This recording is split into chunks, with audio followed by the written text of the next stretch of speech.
Well, hello and welcome to the Daily Atheist Morning Show. I'm your host, the amazing Super Chris. Thank you for joining me this morning. I hope you're having a great week so far. I guess it's Tuesday, isn't it? Time is fun when you're having flies.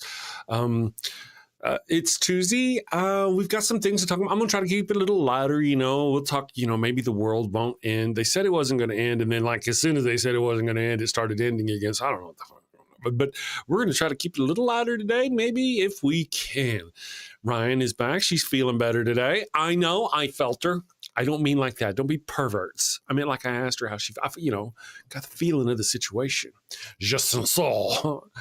Anyway, so we're going to have some fun whenever we get back. And don't forget, guys, we have got the Ark Encounter protest in 2 weeks? Let me put an eyeball on it here. Is it 2 weeks? 2 weeks. It's actually less than 2 weeks. Ark Encounter. Ooh, now I'm starting to get all nervous. It's going to be a lot of fun. Ark Encounter project.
We are back in here we are. All right, guys. I have got my co-host Rion. She's back. Look at this. I made it. Why for art thou do this thing? My little thing doesn't. I would have to taser it until it lies. I don't know anything about your thing. Good morning. Good That's morning. why, because you need to sign up to the OnlyFans. Right? And then morning, you find out what that little thing is. There you go. Never, ever say little. Ever say little. Never. It's massive, awe-inspiring, those sorts of things. Never. Awe-inspiring, right, never. right. Good morning, Ryan. Awe-inspiring, that's right. Fear-inspiring, if you will. They ran That's away. more like it. Yeah, I'm doing okay. I'm glad you're feeling better. Yeah, me too. Pickles get you all fixed up. Yeah, I mean, she kind of helped make me feel sick, but having to walk her in the heat did not help when I was not feeling well. Going out there 90-something degree weather, trying to walk her, I was like, oh, wow. No fun. Goodness gracious. And you got the humidity up there too, right? There's like a water in the air or something. Yeah, it was like 60, I think, for the humidity. Mm-hmm. It's usually bone dry or raining here. Those are our options. That's what you get. That's your choice. And I like it that way. Yes. Yes. Wow, we got a lot of people here in the chat already, folks. Good morning, folks. Good morning, everyone. Thank you for joining us. Chris George, thank you for being here. Sapient Cephalopod, thank you for being here. Says, like my doctor told me in middle school, you might feel a little prick. Yeah, that's good morning, Scott Duke. How are you doing? Nice to have you with us. John Hudson is here dropping some gnarly advice concerning ADHD. I am just as giddy as a schoolgirl, ready to get some form of ADHD medicine on board. Now, I know there are many different kinds of medications, and it may take a while before I get the right kind and the right balance in order to fix my brain. Mm-hmm. But I'm excited to get on that journey because I just feel like I've been so robbed for so long. And Miss Rion here is even on the same journey. Yeah, so funny. Where are you? When do you get your meds? I have a doctor's appointment in July. So yeah, another maybe 2 weeks ish is my appointment, and hopefully she will prescribe me something. I am rooting for you. Yes. Well, I've learned a lot about the ADHD thing. Not that we're going to talk about that. Well, we may talk about it all day long. We might not be able to help if we talk about it. Yeah. There are some characteristics about people with ADHD that makes certain things difficult. Holding down steady jobs over a long period of time is a difficult thing. ADHD people tend to get a job, do really well for a while until the novelty wears off, and then they kind of get bored and they move on to another job or do something else. Or that's so funny. Before long, that job. Yeah, do you kind of understand that? You feel that? Yeah. I go every job I go to, I master it. Like, and I just go to wherever that top of that, nothing crazy, but just I get to the point, and then I get like bored, and then I'm like, okay, yes. And I move on. Yes. And you need more of that dopamine stimulus to keep it, to keep going, to keep wanting I like learning. Go. So, I want to learn everything that like they have to tell me about like that position, because that's probably the only education I'm going to get to some extent, in this life. That's how I saw it. Like in this life, this is probably the only education I'm going to get. So why not use it to my advantage and do the best that I can? And then, once I get bored, like you said, the dopamine wears off. I'm like, okay, what else can I do? That's right. As with that, for me, I don't know about you yet, but for me, this show that we do every day, 5 days a week, can become tedious. And becomes, for me, the novelty sometimes wears off and it gets hard. It gets hard to do. I kind of have to do it because I'm the guy, right, that does the show.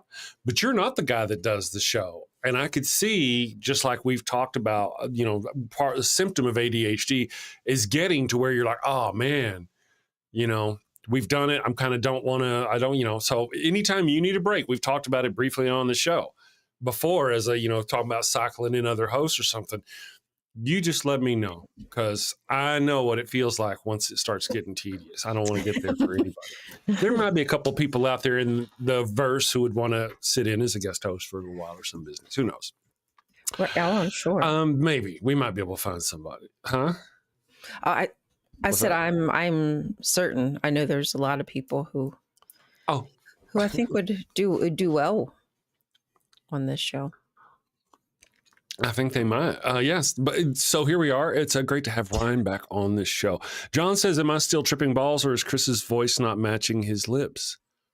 Okay. Is it doing it for you? See, it's not working for me, but I'm looking at a different screen. So, I mean, I do watch the YouTube so we're also not sure. just to see if, if I look okay, like if I'm fitting okay, but I don't know.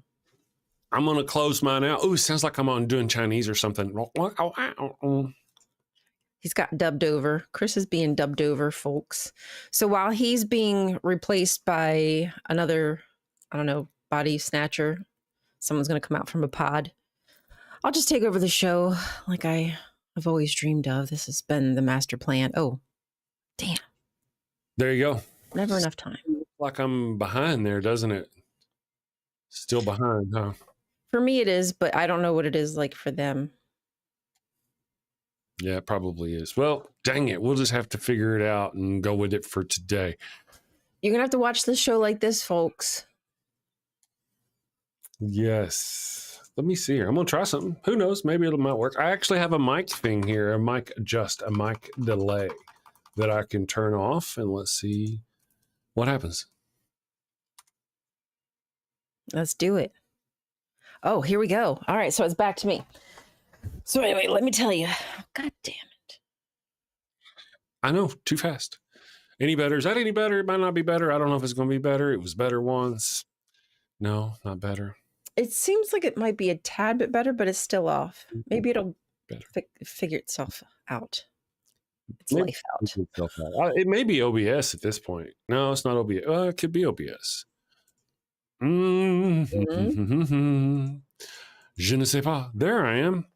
I don't know, guys. I'm sorry. Apologies, thousands of apologies. Apparently what happened was, I mean, I don't know if you were here yesterday, but everything worked perfectly yesterday. So I absolutely blame Rion. Yeah. Oh, it's Ryan's fault.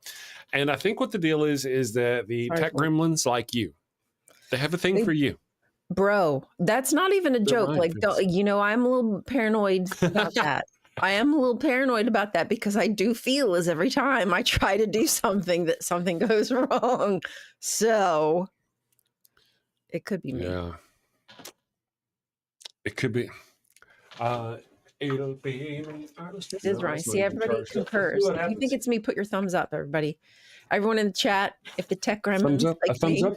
put your thumb up. I think they do like you, but they've got good taste. Is the deal? I'm gonna put on this other mic and see if it's gonna work. Let's see what happens here. See how bad it sounds. Does it sound bad? Will it line up with my faces? With your face. All right, so there's that. Let me go here. Hold on one moment here. Just because, I'm going to go scenes. The Amazing Super Chris. Microphone, audio input capture. And now I'm going to go over to the USB microphone. Boop. Is that better?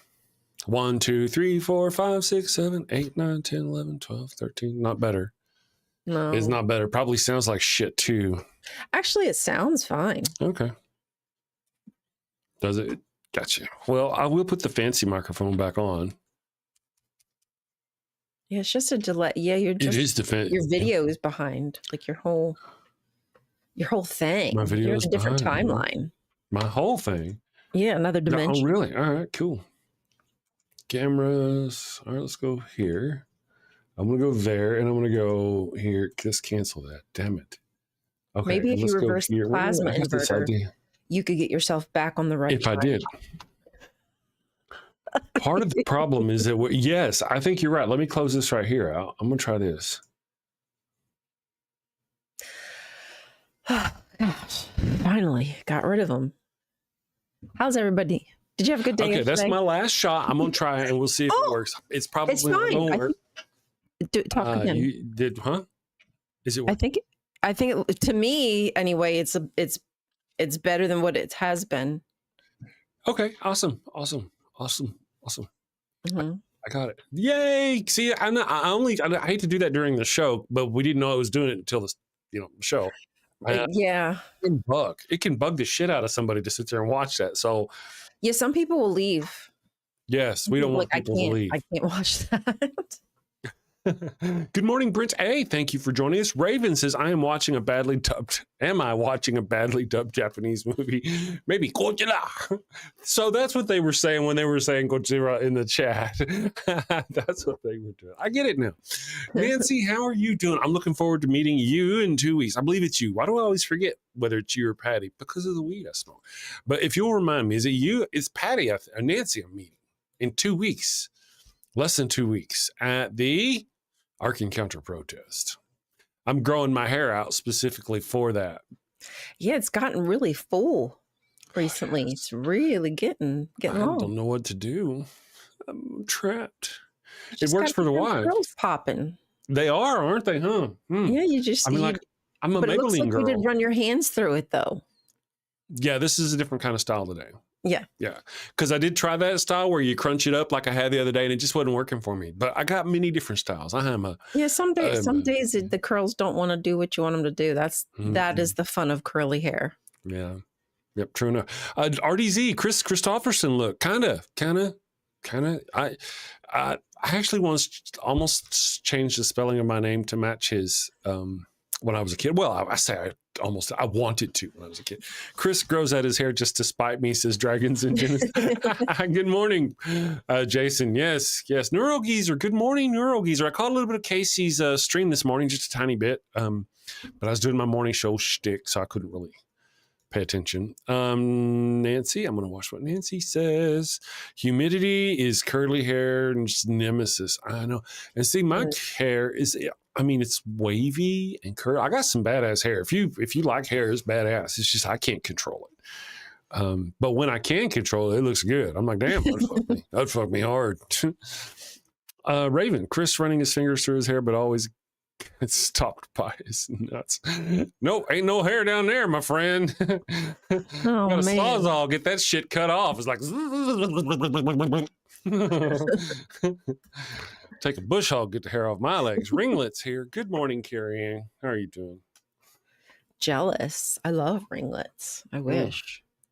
Well, you've seen what mine will do whenever it gets all wet. It'll curl up in that little thing, and I got like these Hasidic Jew curls coming down the side.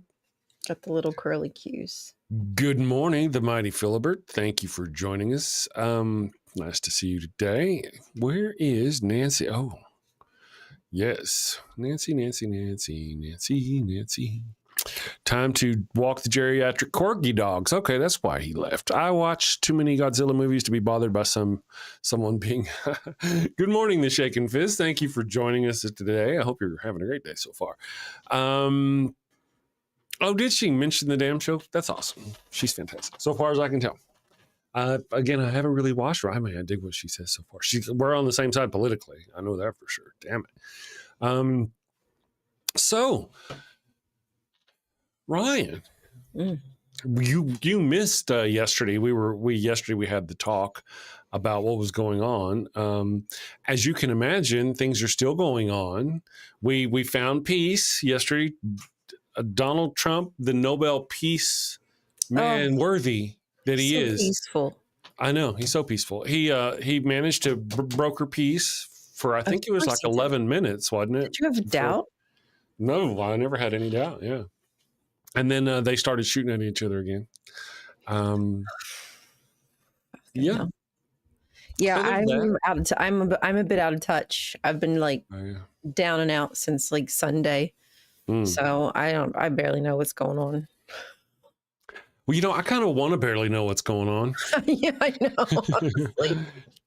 I've been that way. Of course, I'm my own doomsayer kind of person. I watch, oh no, the sky is falling. And hell, it really is falling. And then I'm like, you know what? I'm so weary of it. I'm so weary. I'm so tired of it. I'm so just like, I'm exhausted from it. I'd just like to take a break.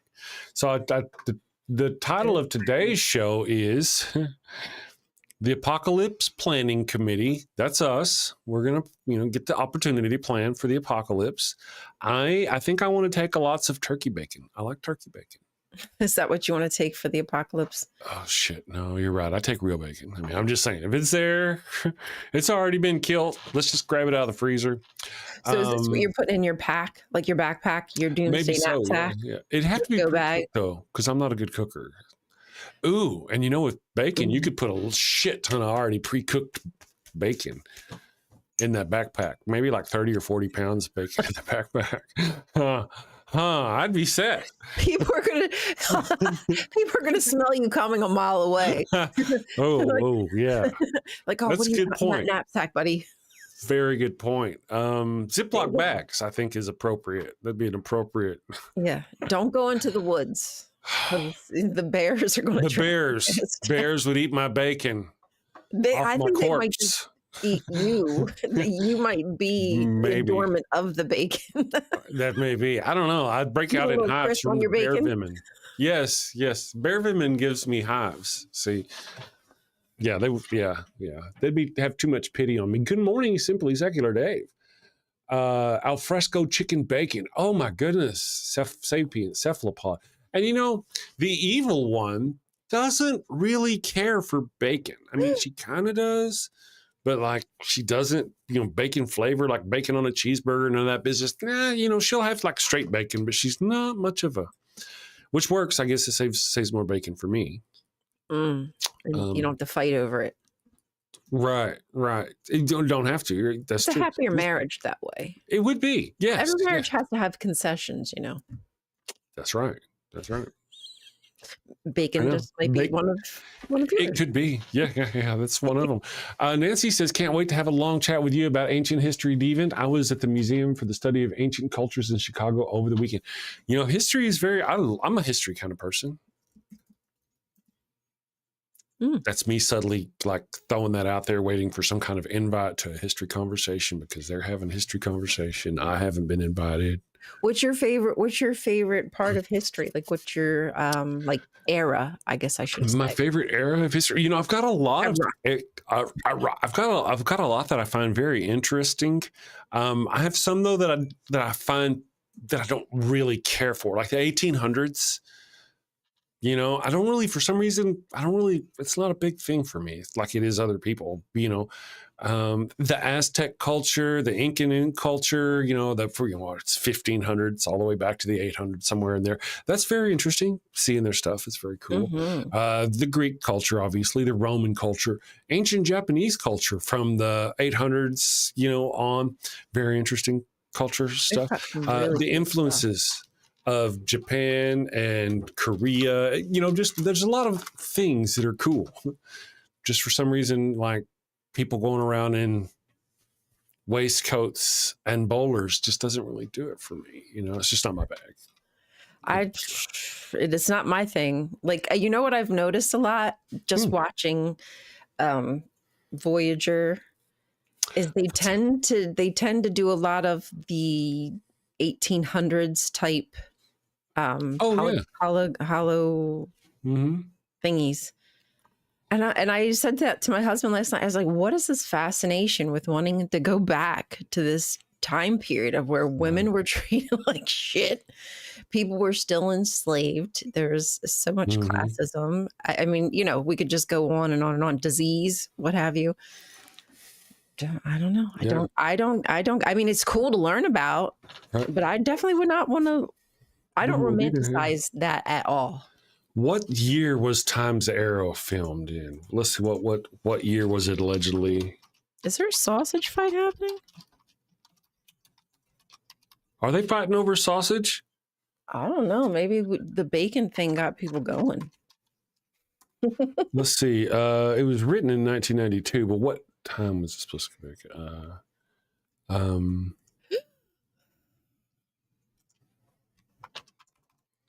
Because it was in the 1800s. I like water running in the house too, Ryan. Exactly, Carrie. I'm like, I needs to flush my toilet. Okay? I don't want to have to go outside my house to go into another house to take a shit. Sorry. Sorry, not sorry. I don't find that romantic. Those are the kind of things.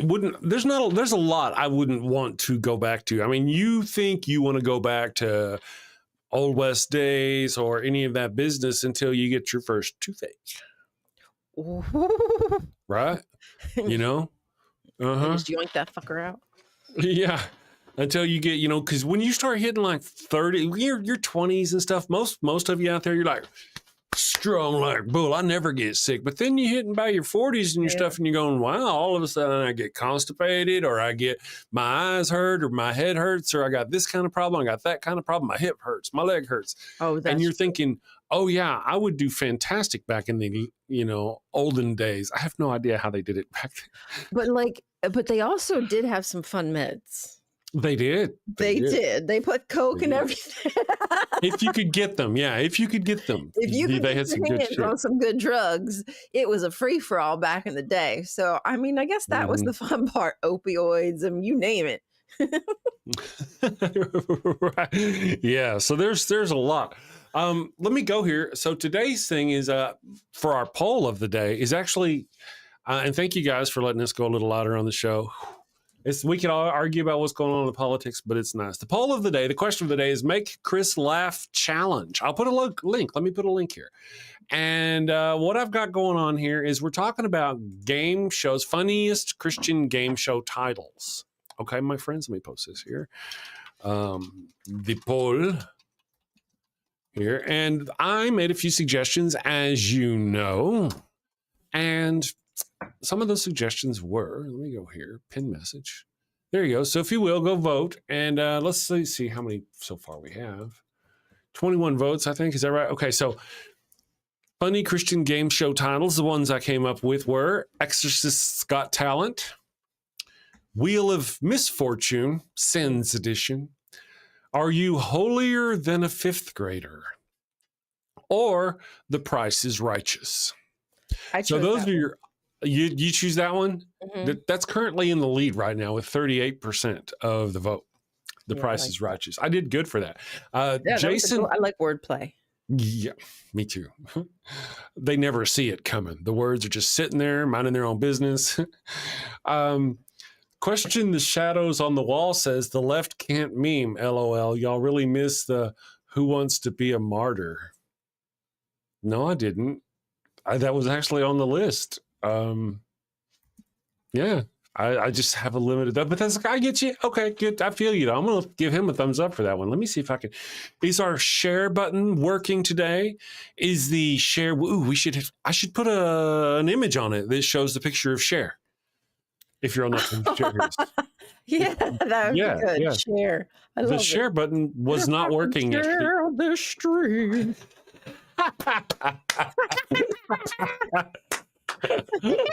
That's awesome. Yeah, so the share was Jen with one in has made it to the show. Good morning, Jen with one in. Where you been? Goodness, I hope you're doing great. Great show name.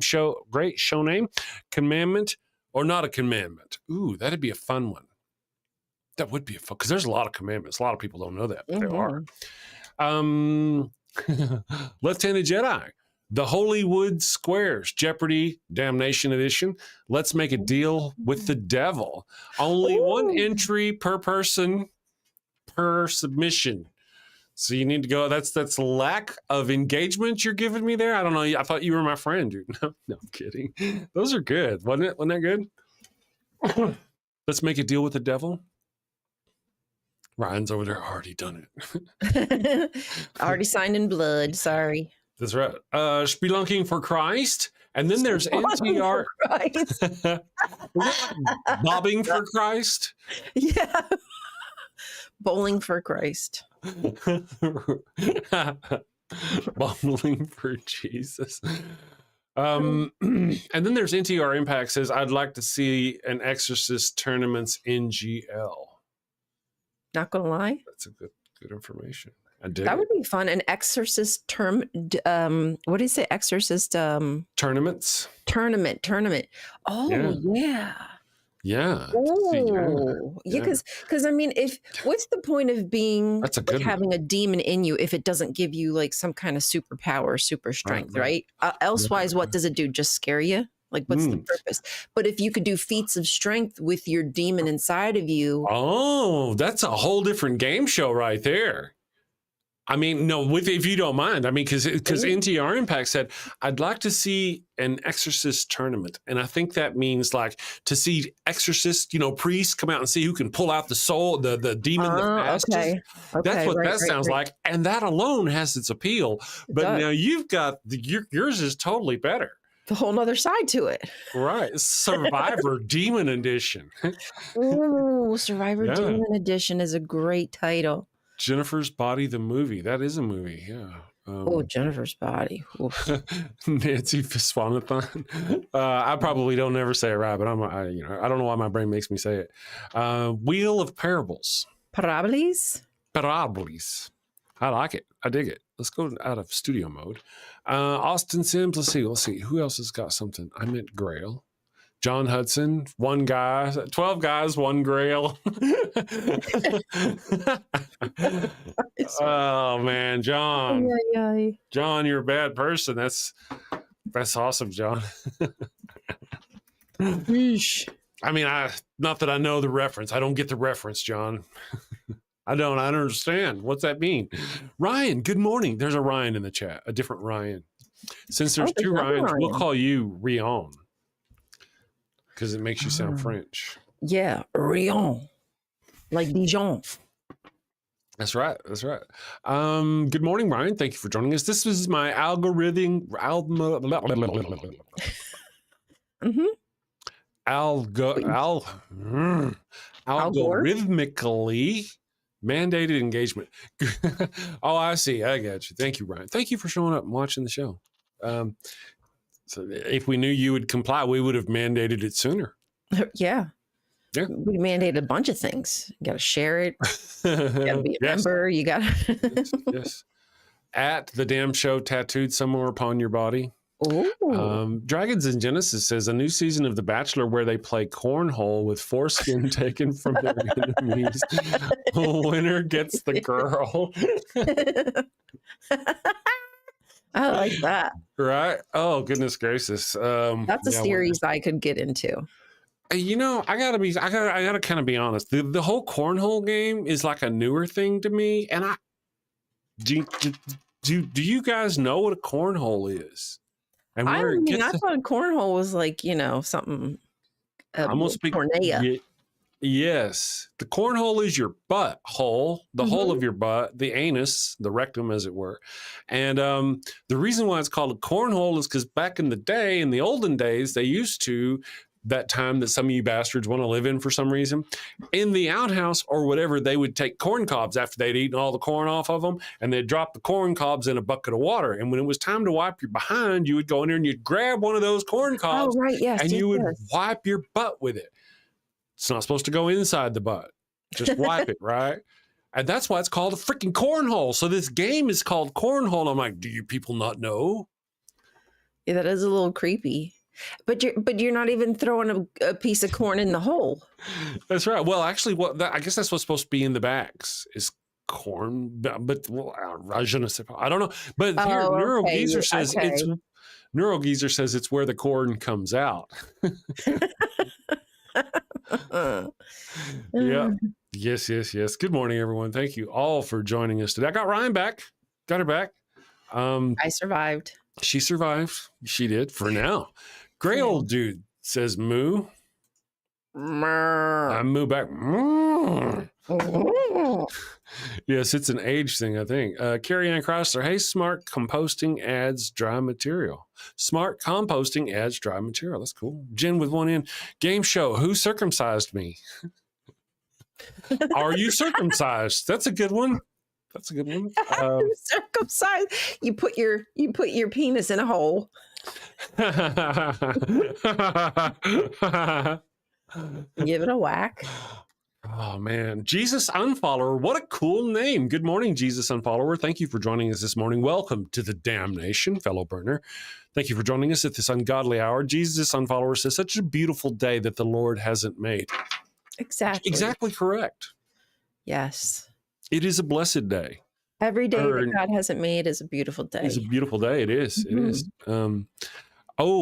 Really says, my contrarian stocks are taking a hit today, but I'm patient. I've been on the road for 3 hours heading to Big Bear, John Fabiano, to Eagle Watch. Way to go. Take some chill time. Decompress. I hope you're decompressing out there. Don't fall. Yeah. Don't get eaten by a bear. Don't get any bear venom on you. Don't do any crazy things. Don't go places alone. Yes. Don't go out when there's going to be a big old storm. Don't. Okay? Avoid the big storms. Don't jump in waterfalls. Don't go chasing waterfalls. No, did you hear about the 3 guys who perished over the weekend who jumped in a waterfall? Yeah. No. Yeah. Is a joke coming? No. Watch this. Watch. Hello, Rational Poet Jackie. How are you doing? Thank you for joining us this morning. You notice how I'm not talking about waterfalls anymore? There was no joke there. I just happened to see it in the news this morning. I was like, damn. That's sad, man. It is sad. A lot of people die on like when they go on their hikes and fun little traversing journeys. I love to do that stuff. People falling off a cliff, doing dangerous things to take a picture. Like, no. Yes, it happens. And that's why I avoid nature at all costs. I do. It's bad enough that I have to go out in the backyard and get nature on me in the backyard. But I wear gloves, so it's not that bad most of the time. I know, Dave. I know. Bear venom, right? Be wise out there. Be smart, people. Be smart. Avoid bears. Look what Deviant Outcast wrote. Deviant Outcast. Who's your daddy? Lot edition. Oh, man. Wow. That took a turn. Oh, my God. That's so bad. Who's your daddy? Lot's granddaughter edition. Wait a sec, grandson. Wait a second. We missed a super chat earlier. We did. I just realized it after this one. Yes. Raven Lunatic for $5 says maybe not a game show, but a good party game. Instead of pin the tail on the donkey, pin the Jesus on the cross. Sign me up. That's a good one. That's a sign me up. Yes. Absolutely. I wholeheartedly recommend screws over pins or nails. Always screws. If you want something to stay, you screw it. Don't fuck Jesus. Screw it. Screw him. Would love to. Don't nail Jesus. Yeah, Either way, it kind of works, doesn't it? For another $5, Raven Lunatic says, a Christian show where you find out about your forebears using ancestry.com. In the South, don't they call it ancestry.com? Ooh. Isn't that what that is? Spoiler alert, every episode ends back up at Adam and Eve. Oh, yeah, that's a good idea. Right? I like it. Aren't we all related? Technically, Static Vortex just subscribed. Good morning, Static Vortex. Welcome. Thank you. Welcome to the damnation. Hopefully you're in the chat and we'll get to see what you think here in about a minute. Nice to see you. Let's see. Nancy says, confess and undress. Wow, that's a good one. I think that's a good one. I like it. That's like a game we have to play. I'm making a note. Ooh. What does that mean? Do you have to, if you don't confess something, you have to take something off? Maybe. Hey, John Hudson's got one, and John, I'm going to riff on that. He's got goats for daughters. What the hell is that? Have you ever heard how about 7 goats for 7 brothers? Do you remember the 7 Brides for 7 Brothers TV show that used to? No, I don't. No, it was good. The rational poet Jackie, to tell a lie. Interesting. To get stoned. I wonder if you get getting stoned has an entirely different meaning. Jesus Unfollower is going to start dropping vids again, so everyone sub to his channel or else. Wait a second. Is Jesus Unfollower is a content creator. Let's just see. Go to channel. The hell you say. Let's find out what's I didn't realize I wasn't following them on here. I thought we're mutuals on TikTok, but I didn't know I wasn't following them on the YouTubes. I apologize. I'm following. That's no excuse, Ryan. My badsies. You should flog yourself with one of Father Flanagan's self-flogging whips. Coming soon to a Walmart near you. Who said I'm not right now? That's a good point. Good point. All right, here we go. Jesus Unfollower. Let's see who this guy is. Let's see. Big Bone Lick State Park is 30 minutes from the Ark Encounter. Big Bone Lick? Is that, did I get that right? Maybe you meant Big Bone Lake? Big Bone Lick. Maybe? Lick or lake? I don't know, but I'm intrigued. But I and C just seems very intentional. Big Bone Lick, that sounds more like a porn movie than a lake. State Park. Been there back in high school. We wore the T-shirt to school and got, oh, wow, Big Bone Lick. That sounds awesome. Good morning, Cryptic Peptide. $5 says, guess the strain, Burning Bush Edition. Oh, yes. There you go. Burning Bush Edition. Is it syphilis? Is it gonorrhea? What kind of bush does she have? How is it burning? These are the questions. Jesus Unfollower. So Jesus Unfollower, my name is Kevin, and I'm an atheist who lives in the Bible Belt. You poor creature. It can sometimes be difficult to be a non-believer in a largely Christian country. And that's why I make these videos. Good. Me too. That's why I do it too. I'm going to mash the subscribe button. And we'll put a link over here in the chat for the people at the place. Guys, why don't you go over there and subscribe to this guy. Kevin. He looks like a Kevin. Doesn't he look like a Kevin? He looks like a Kevin. I didn't know his name was Kevin. I just know Jesus Unfollower. Oh, I see.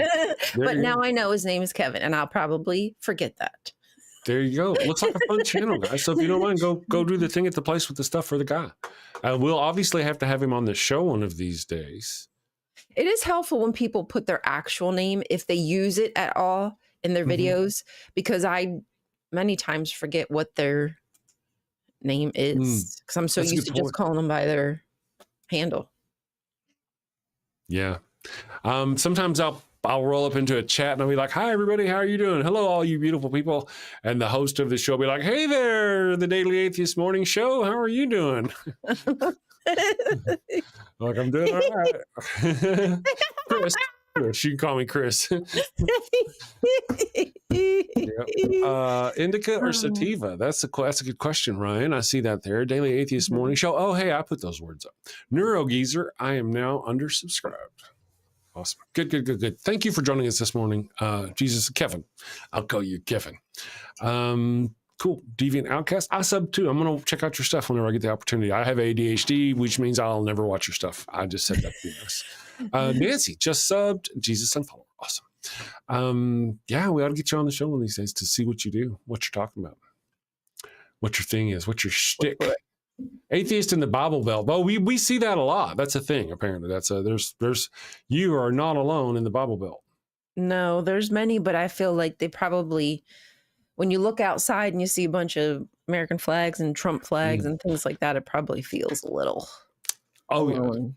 It probably does. I imagine it does. Let me go over here and check our poll real quick. I just want to see how that's going. Show me your poll. That one's a good fun one where I kind of bounced off the news a little bit this morning, but I was doing other stuff, so I didn't really kind of pay too much attention to it. I know. You weren't paying attention. I wasn't. Let's see. Here's his decon story. Oh, with Neil. And that's right. I think I'm going to be with Neil soon on the Neil show, the deconstruction zone revisited. 604 Atheist? No? Yeah. Neil, the 604. Yeah. There's that other Neil. What's his name? Neil something with. He was wrapped up with Derek. Oh, from Gnostic Informant, right? Yeah. Not that Neil. Not that Neil. Let's see. I was very grateful whenever I realized it was not that Neil. What am I looking for? Blue Sky. Okay, and it's fantastic that I remembered that. Let's see. Neil, the 604 Atheist. I will be on his show June 28th. Awesome. Oh, that's only 4 days. That's right. This Saturday, I will be on Neil's, the 604 Atheist channel. Saturday night? Saturday night. Saturday. Okay. Saturday.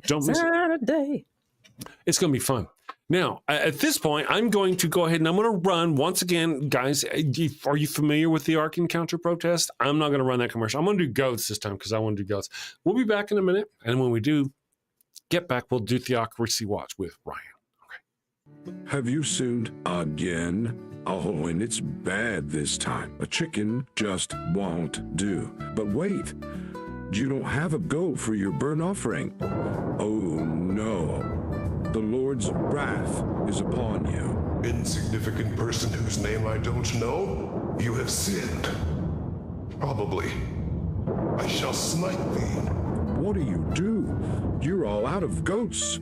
She left you for another man. Fear not, my wayward child. Introducing Father Flanagan's line of goat-scented flesh candles. No goat? No problem. Just light one of these bad boys and let the sweet, savory scent of burning goat flesh rise up to the heavens. So, is that goat? It's easy, it's fast, and deluxe models even have patented technology that produces a goat screaming sound as the wick burns. Father Flanagan's line of goat-scented candles. Save a goat, burn a candle. Father Flanagan's line of goat-scented flesh candles are part of our You Do You Jew interfaith outreach program. When you sinned and need to atone, light a candle and avoid the stone. When the Lord requires that pungent smell, light a candle or you're going to hell. All right, and we are back. We being me. Let me do this. This is cool. There she is. Okay, let me go. Boop. There I am. Ah, yes, you got the goat-scented flesh candles. So the Neil, the 604 Atheist, I've always wondered about that. Is he the 604th atheist, or are there a whole bunch of him? Is it his area code? Is it his IQ? Is it his penis length in millimeters? I don't really know. I haven't asked. Oh, she's back. I was wondering what that number was for myself. Right. Now we everybody needs to know. Obviously, I think we should just spread the rumor, the millimeter rumor. That's what we should do. Well, he's probably told us several times, but that just shows how much we do not listen. That's right. Just saying. It's a part of the thing. And we forget things because we weren't listening. Mm-hmm. I'll tell people that I don't know something. And then as they're telling me something, I'm like, oh, I do know that because I forgot that I knew it. Right. Or you weren't asking, or you weren't paying attention when they asked you and you're like, or there's that. You're like, I don't know what this person is talking about. Like, who are you? Why are you asking me questions? Leave me alone. Have you seen Resident Alien? I feel like I have. Which one is that one? It's a comedy. It's a sci-fi series. Oh, no. I think you would certainly know. Have you ever seen Firefly? No, but I Okay, think anyway. you guys have told me that one is good and I should see Both it. of them are good. Both of them are good. In Resident Alien, there's an alien who crashes on the planet. He's terribly awkward and he doesn't get a lot of things. And he resonates. You know, they're just shit he resonates with. One of his catchphrases is, "This is some bullshit." And you know what? You're like, you know what? You're right, man. That is some bullshit. Okay. It's good. Sounds like something I can get into. Yeah. Oh, yeah. And it's only 10 episodes a season, and they've got 3 seasons and a 4th one fixing to come out. So it's not like it's a long haul. Not like Voyager. How far are you into Voyager now? We're on season 6. Wow. Yeah, my husband said to me last night, he was like, "We're almost finished. We only got one more season." I was like, And you're digging it? Yeah. I enjoy it. Yep. You get kind of hooked, you know, after I feel anyway. Yeah, I think they're all pretty I mean, sometimes the when they start going into the interpolation of the plasma, I'm like, what the fuck is this? They're making shit up. But the other stuff is rather topical. You know, even to this very day, just how they interact with people and cultures in a very respectable, well, you know, at least for the most part, manner. I like that. Yeah. Well, when you get done, hopefully, if you can, you'll get back to Deep Space Nine and you'll check it out. One of the things you're talking about, the technobabble, you know, there's a lot of technobabble Voyager. Voyager is the scientist scribbling on a chalkboard. Okay. Deep Space Nine is like a mechanic who's got his sleeves rolled up and he's working on a car. It's more with, I mean, they do that sort of thing. They do have the technobabble. A lot of it's Chief O'Brien, and he's more of a fixer than a tinkerer. It's great. If you get to it, you'll see the comparisons. But anyway, Resident Alien is very good. Firefly, though, 1 season, 14 episodes, and a movie. Oh, wow. Dang, that's involved. Brent, hey, Voyager season 6 and 7 is mixed bag. Remember, they are more morality plays. Well, yeah. I have to say, okay, Jen with one in. We're going to talk about that in just a minute. Of all the Star Trek series, this is my last piece. I won't eat no more. What are you eating, by the way? Just little pieces of chocolate. But I mean, is there anything in it? Yeah, almonds and toffee. Oh, that sounds so good. I know. They're delicious. They are. Sounds delicious. I accidentally put one on my head and my tongue almost beat my brains out trying to get to it. It's Hershey's Nuggets. They're little goldy things. Oh, okay. Yeah. But what I was going to say is that of all the Star Trek series, Deep Space Nine's ending is my least favorite. I don't know. Enterprise is a pretty close second. Those are, because it's just not. Now, it depends on when you end Deep Space Nine, because Deep Space Nine, the ending of it really is the end of the, let me take this off because this isn't doing anything. The ending of it is the end of the Dominion War.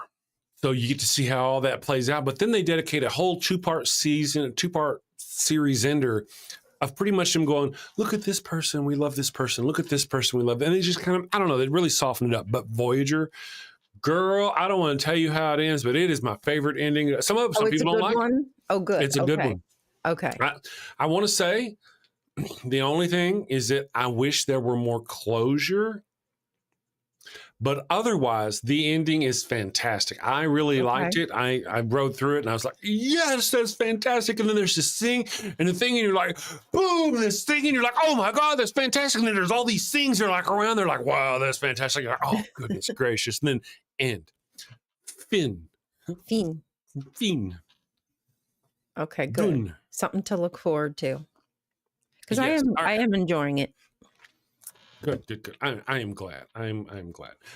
So The Handmaid's Tale, me and the evil one started The Handmaid's Tale. She started reading the books, but she had a hard time getting into reading the books because of what was happening in the books. we started watching a few episodes. We've watched a few episodes, but we know things. You know what I mean? We people like you and I know things about what's going on in here in the real world, about the real theocracy that's being imposed on us. And as we're watching this show, it is startling to see them doing the things. And you're thinking, there's no way. And that this was written a long time ago. And the things they wrote, the things that they used as excuses to do what they did, they're actually using as excuses now to do what they're doing. And it's scary. They turned the U.S. into a country they call Gilead, and it's essentially a religious state. And if you're not the right kind of religion, they hang you. That's it. If you're a Catholic priest, they hang you. If you're an atheist, they hang you. If you're a lesbian or a gay person, I mean, there's not a lot. It's very. And then if there's some sort of, in the show, they have a population decline. That's part of what spurs it. So there's a population decline. Not all women can get pregnant anymore, just a few. And that's why they've got these handmaids, because a handmaid is someone who doesn't fit in the religion necessarily. I guess I don't really know why they're treated the way but they're basically just walking wombs. Mm-hmm. And one woman is caught and she's allowed to live, even though she's a lesbian, essentially is because she still has a working womb. So they let her continue being a handmaid, even though she's a lesbian. So it's kind of And now in the United States, a week ago, we talked about here on the show about how Christian conservatives on the East Coast forced a woman's body to carry a baby despite the viability of that, despite her being technically dead, until that baby was delivered. I was wrong. I think the first accounts I said 1.13 ounces, something like that. But yeah, it turned out to be 1.3, I think. I don't remember. It was 1.3 pounds. I'm sorry. It wasn't almost 2 pounds. It was a little over a single pound, not almost 2 pounds. That's kind of where, That's so tiny. It's so tiny. And, even weeks ago, whenever you read the original, a couple weeks ago, when you read the original report, even then it said that the fetus had signs of water on the brain. I mean, it was going to be a rough go for that fetus, even if it had been to term. Yeah. But it wasn't. But they got their point across. They can force a woman to have a baby now. Yeah. And sadly, we the public, we the people, allowed it to happen. So we showed them that it's acceptable behavior. And are they lining up? Are they lining up to pay for the fees and the expenses of the hospital for the mother? Of course not. I'm sure they're probably not. Joel Osteen out there. The further healthcare needs of the baby will likely have if they survive. I mean, if they survive, I would hope that they would be healthy, but there's a possibility because of their underweight that things aren't developed and they'll need lifetime care. Janice Selby, Nancy says Janice Selby actually interviewed the author Margaret Atwood. I don't know who Janice Selby is. I don't know who she is, but wow. Margaret Atwood is 85 years old.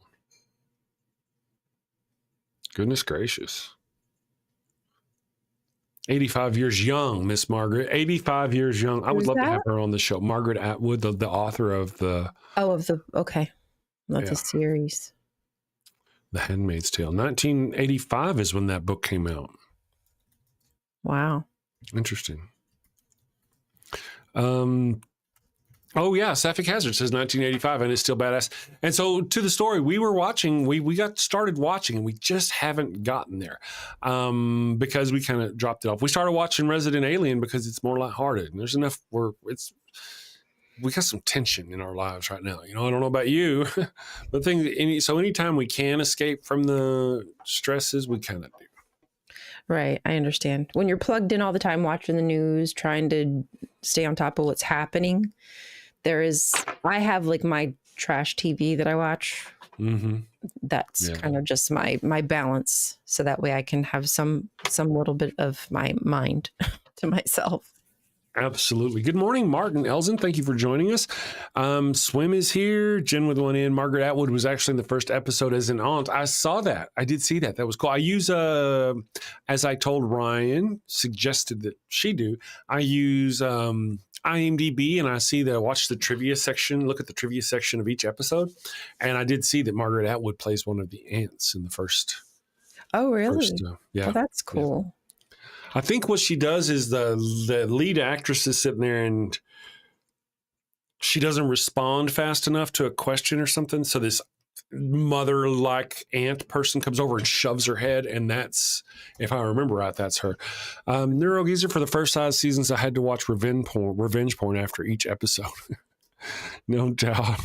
It seems hard. They're going there and as you're watching it, if you're familiar with it, and girl, I've only seen the first 5 or 6 episodes, so I ain't spoiling nothing for you. You'll see this right as you walk in. There's this bridge where they walk by on the regular, and they hang people off this bridge all the time on the regular. And they just sit there. They'll be sitting there having a conversation, these 2 women. And, they're both handmaids. They're both wearing their little hoods, and they're always like, blessed be he under his eye or whatever. And they'll talk. You want to go, which way do you want to walk home? Let's walk home by the river. So they walk home by the river means walk home by that bridge. And they'll sit by that bridge as they sit here and hang people. The bodies of people are being, I don't see the people actually being unalived there. You just see them pulling their bodies up on the wall. And then they'll have like a symbol on there. It'll be like a priest symbol or a gay symbol or some kind of symbol to tell you who they were and why they were unalived. So, yikes, scary. Yeah, Amber says, I hope you don't mean actual revenge porn. I think it means, the way I took it was like you watch porn while looking them in the eyes going, you don't want me to watch porn? I'm going to watch porn, not watching porn of revenge porn like we think. That's what I thought. Yeah. Yeah. Have you ever heard that thing? If you think there's a ghost watching you, if you feel like there's a monster watching you at night in your bedroom, just start masturbating and look in that corner where you think they're at. That'll either scare them off or really turn them on. Or get involved, right? I mean, yeah. Don't just sit over there and snicker. Might get somebody touch your booty hole. You never know. You might.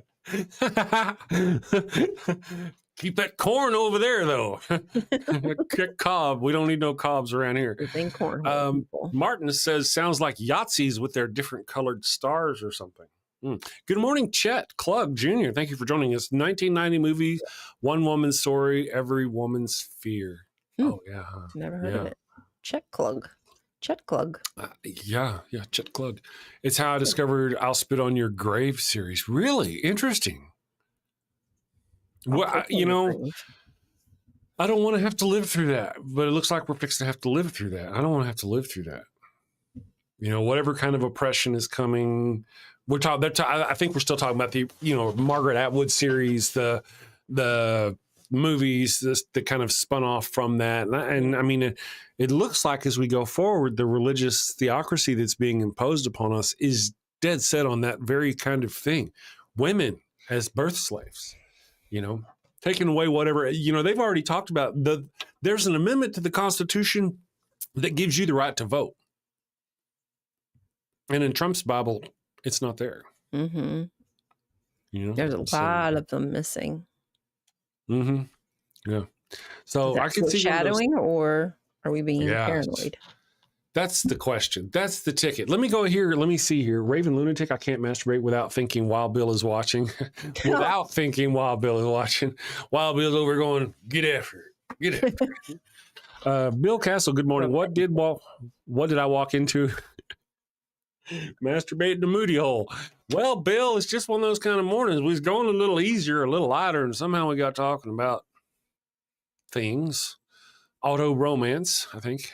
Auto stimulation, auto romance, depends on where you're out on the. Martin Elson, thank you for joining us. Candles. Nobody said anything about candles. Not yet. Did somebody bring candles? That's why I knew where. Mm-hmm.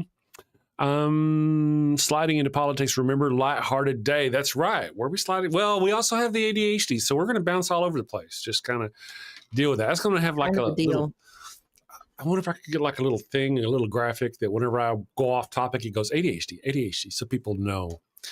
I didn't know. I only found out recently, didn't I, Ryan? It's only been recent that I realized what was going on. I found out the wife's been telling me for years.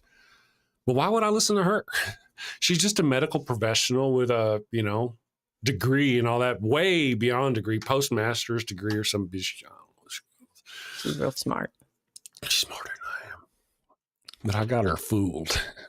When we first got together, this is what you do. When you first get together with your new woman, gentlemen, just use a few big words every now and then. First couple of weeks. And they'll think you're smarter than you really are. Now, you may have to look these big words up. I did. But once you get them down, everything works. It really does. Yeah, I always have to look big words up. Yes. The older I get, though. Never fails. Yes, that's right. The more discombobulated all the words. See how I used a big word? Jen with one in, my oldest and youngest children have ADHD. Yeah, so it is a ride. Burns 313 says it puts the lotion on its skin. Eee. Or else it gets the hose again. Burns, I just figured I'd figure that out or finish that up for you. The Taken series, Liam Neeson was also good after an episode of Handmaid's Tale. Oh, really? Huh. Really? Huh. Mm. Jeffrey's Tube. Yes. Big words to Chris. That's right. Jeffrey's Tubes. You're familiar with Jeffrey's Tubes. Yeah. Named after Jeffries, one of the original, I think his name was Jeff. Jeffries, one of the original crew who worked on the show of the original series. I think he built the original Enterprise. I see. Okay. Mock-up or something like that. He was Jeff Jeffries. Was it Jeff Jeffries? Jeff Jeffries? Jeff Jeffries. I don't know. Let me see here. Jeffries Tube. I don't know if that's it or not, though. Set designer. Jeffries Tube. Oh, that brought up a porn site.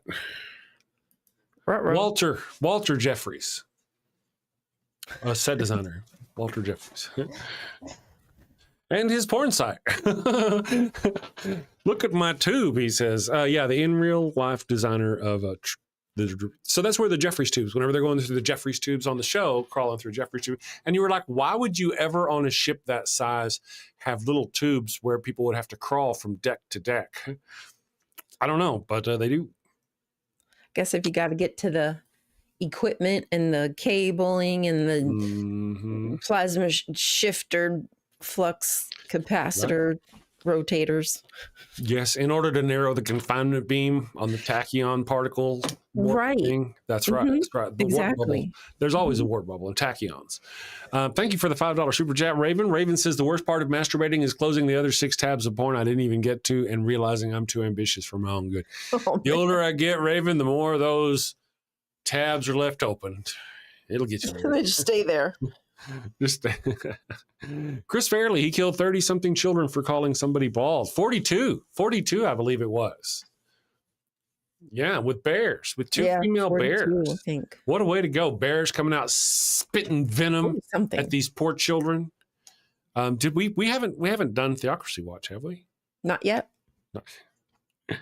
It's right up the alley of Christian nationalism. Here we go. All right, I'm going to do the thing. I'm going to push the button. Right in.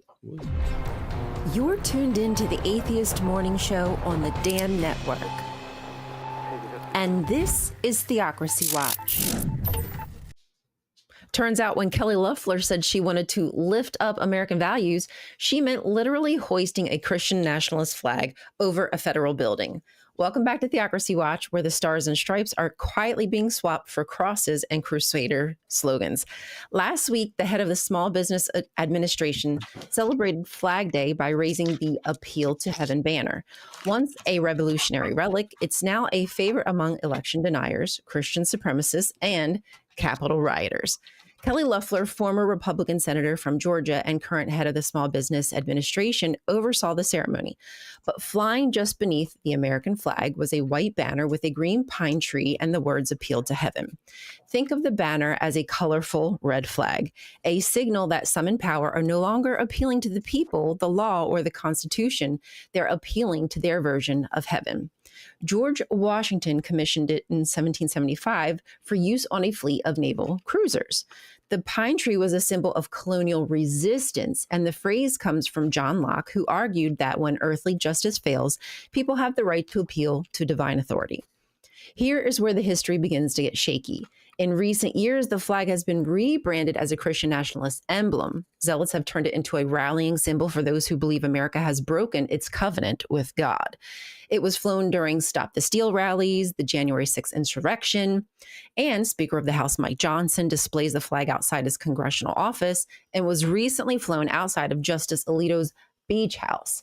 It may look like a piece of history, but the logic and rebranding behind it are serious business. If their God is calling the shots, rebellion is more than allowed, it's ordained. The flag was taken down by the end of the day, but not before a message was sent. It signals a theological warning, a shift in allegiance from democratic rule to divine right as defined by those in power.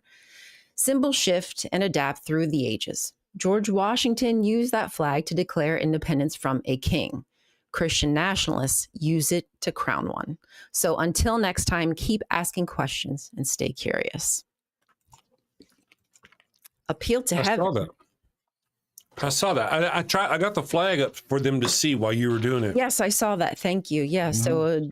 So it used to be a symbol about, you could say, making sure there's no kings standing up against a tyrant. And now it's really being used to enforce tyranny. Mm-hmm. It was about an appeal to heaven and avoiding a tyrant. And now it's using that appeal to heaven to create a tyrant of their own. Exactly. Yep. I was paying attention. I mean, it's very fitting. Yes, it was taken down soon after because people saw it and were like, oh. Yeah. I mean, is it sad that it's been twisted in that sense? Yeah, because even though I'm not a religious person, I could see how, like, please save us from this freaking tyranny. But as you said, they're now turning it into a way to crown a king. Right, their own tyranny. Yeah, and we see symbols adapted and changed throughout the ages. That's just what happens. Sadly. One of the things that our people in our government need to get back to is that government service is actually over the service of your religion. When you're on the clock as a government employee, you're supposed to be dedicated to the government, not to your faith. Mm-hmm. And that doesn't seem to be the case. No, because you're going to have certain bias that we all see. It's obvious that Christians have bias when it comes to their belief system. Mm-hmm. So if you're bringing that into your office, we know that you're going to stay biased. If you leave it out, then that's fine, right? Like if I go into my doctor's office and he has a sign that says, I'm not a good surgeon, but the God guides my hands, I would not be going to that surgeon. You know what I mean? Like, heck no. I mean, if he's somebody who wants to pray before, not with me, but if he prays before surgery, if that makes him feel good, like, again, that's fine. Just leave me out of your foolishness. Right. Absolutely. And there's a lot of them out there that I'm sure do, but Brent A says California should be flying all their stars and stripes upside down to signal distress. I don't even know. It's been so distracted by the Iran war and Israel attacking Iran and all that. It is a distraction, right? What's going on in LA? I don't really know. Are they still having huge riots or gatherings? Demonstrations? I would assume they're probably still demonstrating and protest. Like I said, I've been kind of down for the count, so I haven't really paid attention. I'm hoping to get caught back up and see. But I mean, it's all a distraction to keep us, our eyes and ears off of what's really happening in this country. Now, if you are going to protest, if you're still doing the thing out there, go gently, take stuff to stay cool, stay hydrated. Here, they moved the protest up from 9 a.m. It was noon to 1. Now it's from 9 a.m. to 10 a.m. because of the heat. I don't even get off the stream until 9 a.m., and it's in another town. But so, and I don't have a car anymore. Remember, I sold both my Teslas. Yeah. So I have to take. I mean, I don't know how you guys are, what it's like, but I can tell you that yesterday when I was walking Pickle and it was like 60% humidity and 94 degrees. I felt like my feet were cement blocks, I should say. Absolutely. Yeah, so be careful out there. Temig Stemma says explosions heard in Tehran just moments ago. No strikes related that they know of. Yeah, well, we knew that, didn't we? I mean, what did they agree on? Hey, we're going to stop fighting each other so Trump will get his Nobel Prize? I don't know. I don't know. It just feels like, again, it just feels like theatrics. Like we're watching a smoke and mirror show. And that's where I feel like all these governments do like collude with each other to continue to keep us in fear. To keep that nationalist agenda, like that pride, like, oh, everybody's mad at America, but now we're going to war. Oh, we got to stand beside our soldiers and, get this pride thing going. Tail wagging. Right? Absolutely. I mean, it just, oh my goodness. I'm going to try to distract us back to the funny stuff. If we can, maybe we can't, I know. But I've refreshed our poll. We've got 31 votes. If you've not voted, get over there and vote. The question of the day is make me laugh. Come on, this is a make me laugh challenge. Funny Christian game show titles. I came up with 4. One of them is really good because I'm funny some bitch. Can you do better? The link is at the top of the chat. Go up there and do the thing. The question is, of course, funny Christian game show titles. The options I have are Exorcist's Got Talent. I really should have gone with the Exorcist competition, though. That'd have been better. That would have been fun. It would have been. Wheel of Misfortune, Sins Edition. Are you holier than a 5th grader? Depends on which high school that 5th grader goes to. Sorry. Which school? Sorry. You know what I mean. Getting the joke the right way, pick on the wire. Anyway. I got you. You got me. Okay. I got you. Or the fourth and final option that I have, which is leading currently, is The Price is Righteous. So we've got some people here who have left comments. I will try to read those comments if I can. Now, I tell you, Marshall Barakiel of the Black 9697, thank you for commenting. I do see there are a lot of words, and they're probably going to go beyond the limit of my attention span. I apologize ahead of time for that, but I'm going to try. Just depends on how good your words are, man. I tell you, if they're good words, it'll keep me. If they're not good words, here we go, though. Do not judge, or you too will be. Oh, fuck, already lost me. Oh, man. I know, right? I am signed out. I thought I was going to be judged anyway. Am I not right? I'm going to be judged anyway at the end, right? According if you're a Christian, them. you believe I'm going to be a judge. So it tells me don't judge or you will be judged. Well, guess what? I'm already going to be judged. So anyway, for in the same way you judge others, you will be judged. With the measure you use, it will be measured to you. Why do you notice the splinter in your brother? What the fuck is this, copy and paste or some bullshit? Okay, so individual who can't do anything but copy paste quotes. I apologize. I was unable to get to the end of it. Try something, what's the word, Ryan? Original. Oh, maybe. Good luck with that. Flockmeister says Armageddon Survivor Armageddon Edition. I like it. I like that.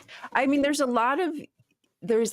bunch of movies about zombies and end of the world apocalypse, but I want to see it just as Christians go wild, kind of Survivor Apocalypse Edition, and see how the Christians treat each other. Like, do they help each other build community through the apocalypse, or are they trying to kill each other, thinking like, no, I'm the right kind of Christian. I have it right. You have it wrong. That's a I like it. I like it. That's a good question. Radicals against each other. Zealotry wars. That's what I've called it. That's what I call that's what I actually titled the show. Some of our shows, Zealot Wars. Yeah. Yep. I love that word, zealot. There's a book in there. The Zealot Wars book. Definitely could be. Could be. Shashir Baguette, good morning. Thank you for joining us. Both one of Ezekiel 4:12 and 4:13. Man, I love it. You're going to have to put them in there, though, because I ain't going to look them up. I don't know them, and I ain't going to look them up. So if you put it in there, it might get my attention. Otherwise, I will not. I think it's funny whenever I make a video or something, the 10 reasons why Jesus is not your savior or something. And then in the comments, rather than giving any, You get scriptures in the comments? Yeah, right. Yeah, rather than any kind of reply, it's just a single scripture, Bob, Like you gotta go look it up. Like, God damn, you could have quoted it for me, man. Yeah, Come on. Yeah. Come on. No, I don't look it up. That's the whole deal. I don't even bother. When you put a scripture like that, somewhere I was even putting that. Where did I put that? I put it somewhere that if you put a scripture, I was going to, I don't know. Old man brain. Anyway, Carrie Ann Chrysler. People without coping skills or genuinely too problem solved stuck in a life or death situation, they would probably all. I know. I have to say, like, being a JW, they do not have coping mechanisms. No? Certainly. No, I think most cults don't. They don't want you to cope. The only coping mechanism that you should have is the Bible. That should be where you take solace. I'll tell you what, we're going to run I think maybe a Wild Bill. Okay. And then whenever we come back, I want to ask you questions about your history as a JW. So be prepared for that. Yeah, I know. Hello, and welcome to Shakespeare with a Redneck. What the? I am Wild Bill Wigglestick, and I'll be your handsome host, your gilded guide, your cowboy concierge of Shakespeare. Dude, really? Today on Shakespeare with a Redneck, I'm going to perform the prologue from Romeo and Juliet. Damn it, Bill.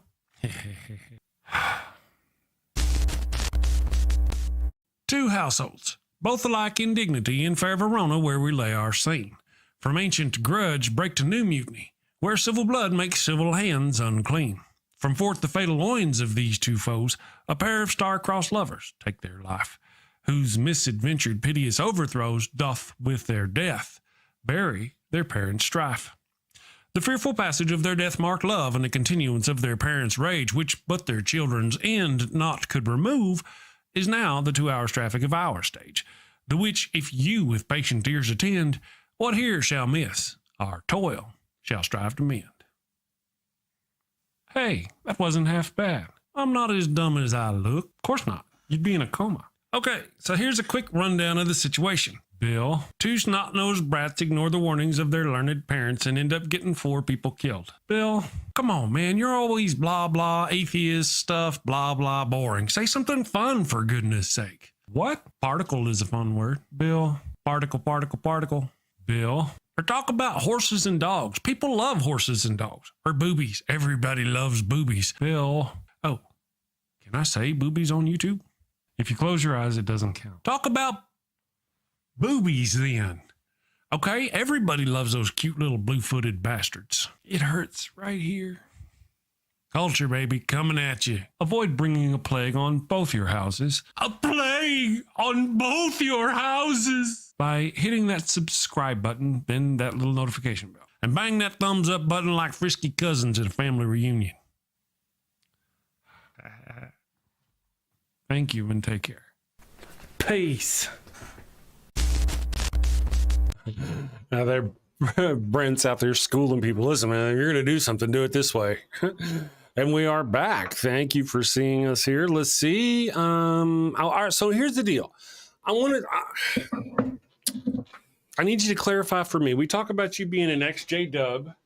Can you define, can you tell me, all right, so you've got just a typical Christian and evangelical. What's the difference? What sets a JW apart that you can go, oh, that's a JW? If they're not wearing like a sign that says I'm a JW, is it something about their ritual, their organization, this hierarchy, their structure? Why are they Jehovah's Witnesses? What's that mean? Can you why would they like stand out?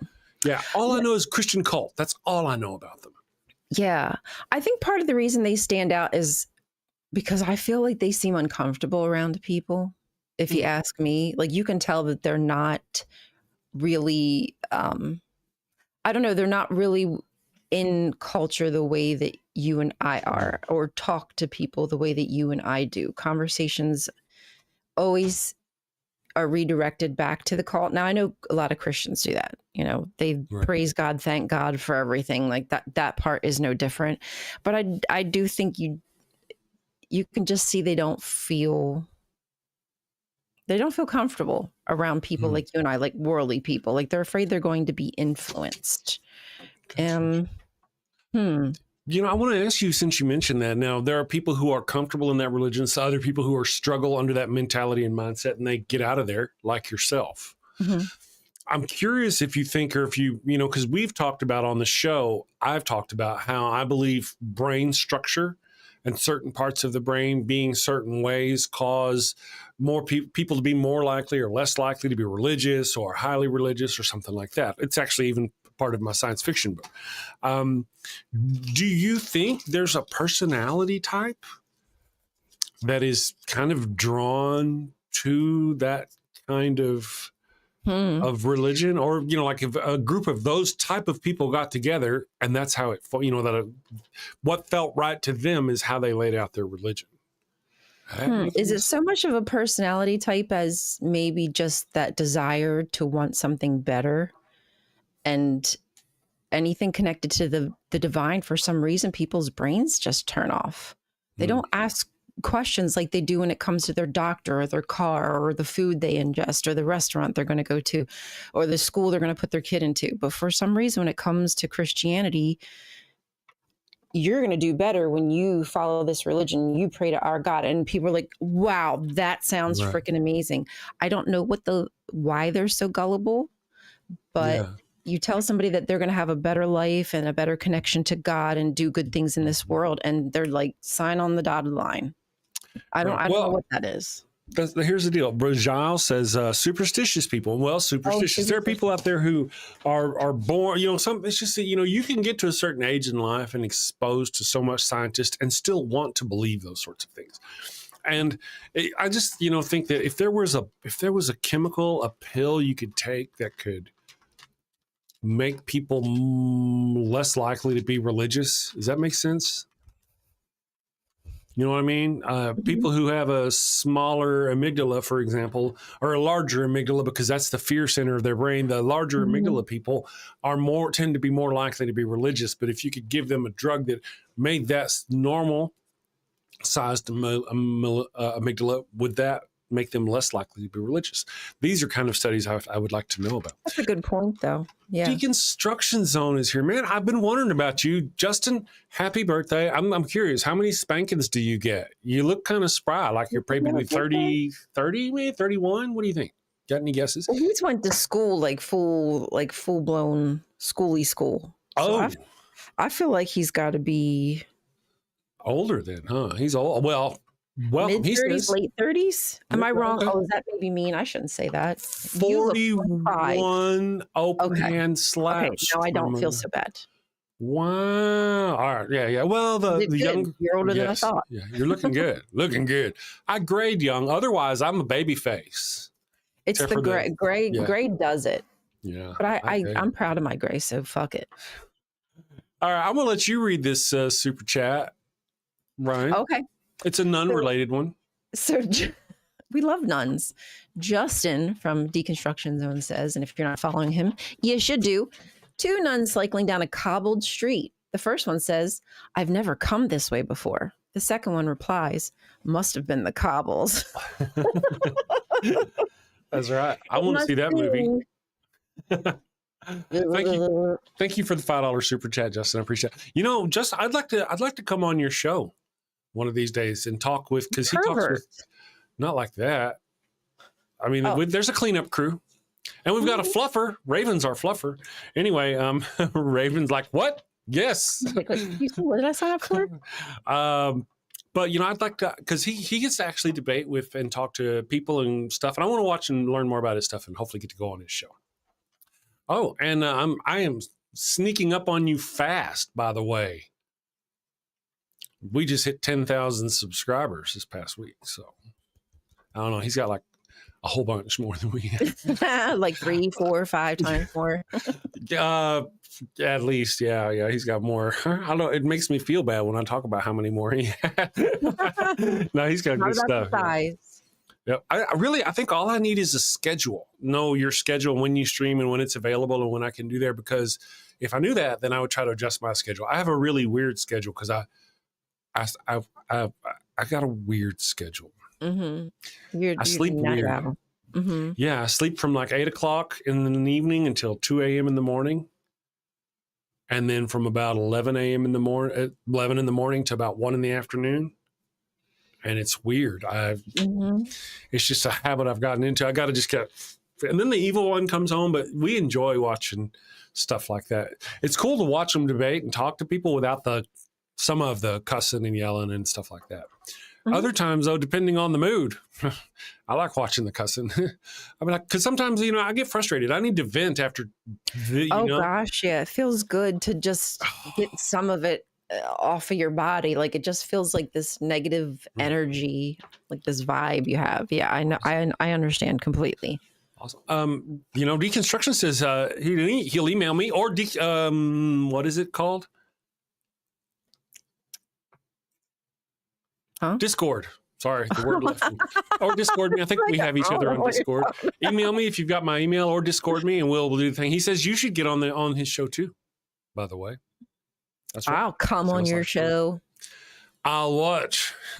I've got dollars ready. Ew.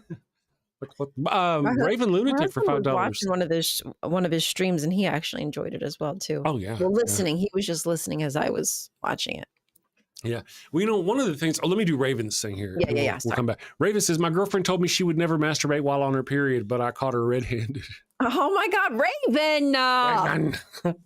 It's funny. There's nothing wrong with it, but I'm just no. Yeah. Just don't tell everybody. Don't put pictures or nothing. But I'm sure there's a porn section. There's some. It's funny. We'll be watching, me and the evil one occasionally watch the show back, and there's this duel. I'll hear Raven, or whatever from you and her at the same time. It's cute. All right. I love it. Fellow council members of Brent's member. Oh, good to see you. Oh, is there another Brent here? Good morning, everybody. So thank you all for joining us. And thank you for the super chats, guys. We very much appreciate you. Yeah, I mean, absolutely. Justin, let me know. I'd love to come on your show and do stuff. One of the things is I've been learning. I've spent a few years learning about what's going on in the religious world and kind of boning up some of my knowledge. And then as I watch other people, Dragons in Genesis, goodness gracious, Jason is stupid smart. I mean, I watch his channel and I get bloody nose. Whippersnapper. I know, right? Justin from Deconstruction Zone. You watch this and you hear them engage with people and you'll hear these Christians come at them, and there's this fraction of a second in my brain going, okay, how's he going to respond to that? I know how I would respond. How's he going to, and watch them come out and kind of, yeah, I learned a lot. It's good. I enjoy it. So I'm getting to the point to where I'm getting confident, and I want to start doing more engaging rather than just being passive, if that makes sense. Deconstruction Zone. Justice says the community is growing with all-stars. We're getting stronger every day. Absolutely. And we've got some great voices. Justin, are you going to be at the Ark Encounter? I don't think you're going to be at the Ark Encounter, are you? That'd be nice if you were going to be there. We're going to have some fun. Ark Encounter protest. And then there's that other one coming up right out of, I got to get my ducks in a row because I want to start making more of these. Now that we've got some of our technical equipment going, pretty much all of the funds that the channel makes is going to go towards getting me to travel to go to these places. Sweet. Yep. It's kind of awesome. I appreciate all of your support. It's like Raven Lunatic pretty much by himself paid for me to go to this Kentucky thing. He's supported the channel so much. Thanks, Raven. Appreciate you. Sugar Daddy. It's Sugar Daddy Raven. Right, Sugar Daddy Raven. And all those other super chats, trust me, they went, for something very good, legitimate cocaine and hookers. Not necessarily that order. And I got to be honest, that's a joke we make, but I've never done either. Anyway, Justin exposes bigots. That's good to know. Somebody else I like watching too is that kid. What's his name? Dean Withers. Do you know who Dean Withers is? He may not be a kid. He looks like a kid to me.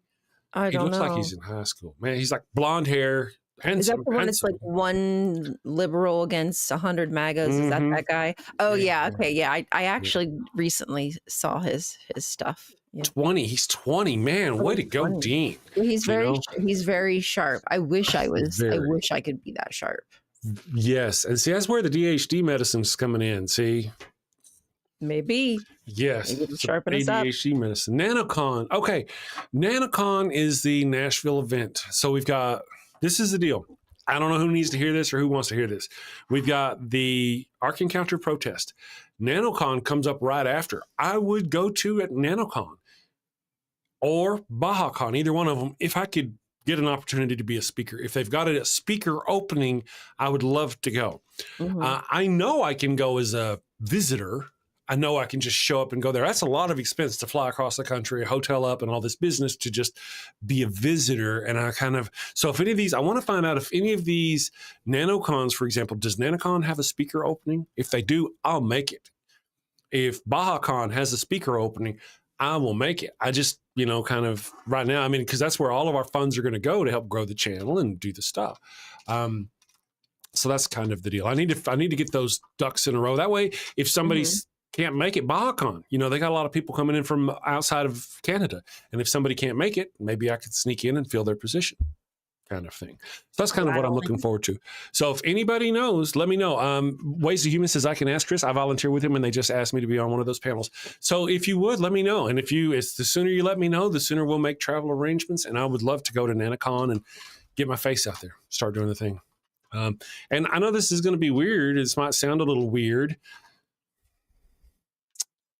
I'm tinkering with the idea of working up a stand-up comedy routine. Okay. Because I'm a funny son bitch, You'd might as well just, huh? You'd like to do that one day? Stand up? Yeah. I think I can go for it. The first time I did Shakespeare, back whenever I was 19 or 20, first time I ever did Shakespeare, the reason why I was doing Shakespeare was because I wanted to do stand-up comedy, but I had stage fright. And I couldn't get over the stage fright. And I figured getting up on stage with a bunch of other people would help me get over that. Yeah. And after now I've done monologues and I've done theater, I've done Shakespeare, I've done other things. I think I could probably do me some. Go for it. I could do me some stand-up. Yeah. I think it'd be all right.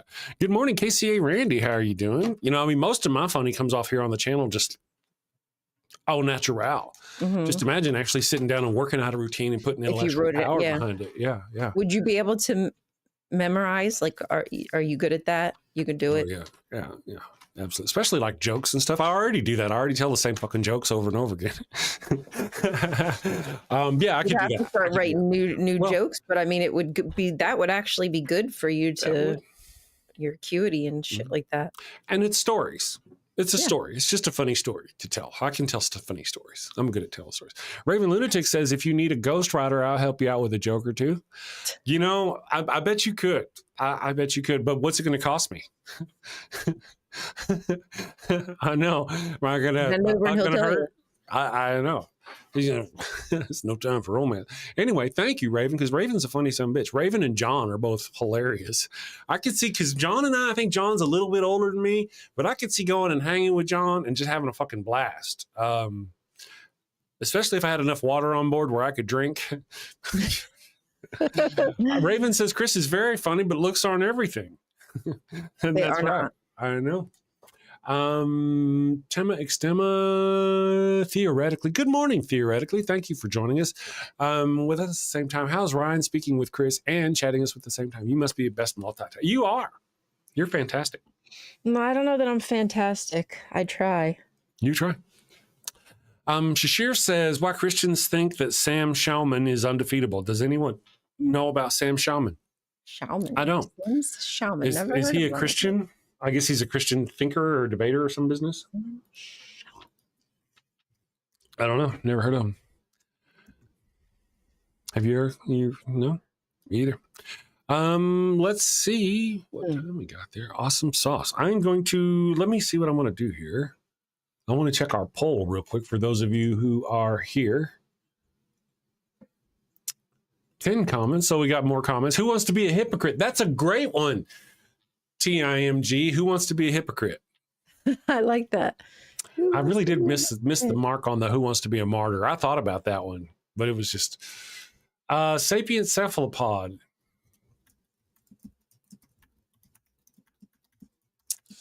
Molested or not?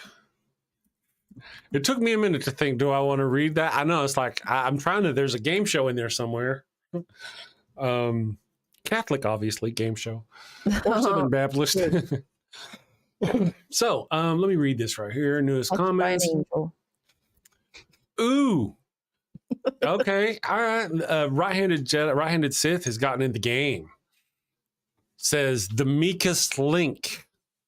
Ah, I dig it, huh? That's I good like shit that. right there. The meekest link. Hello. Oh my goodness.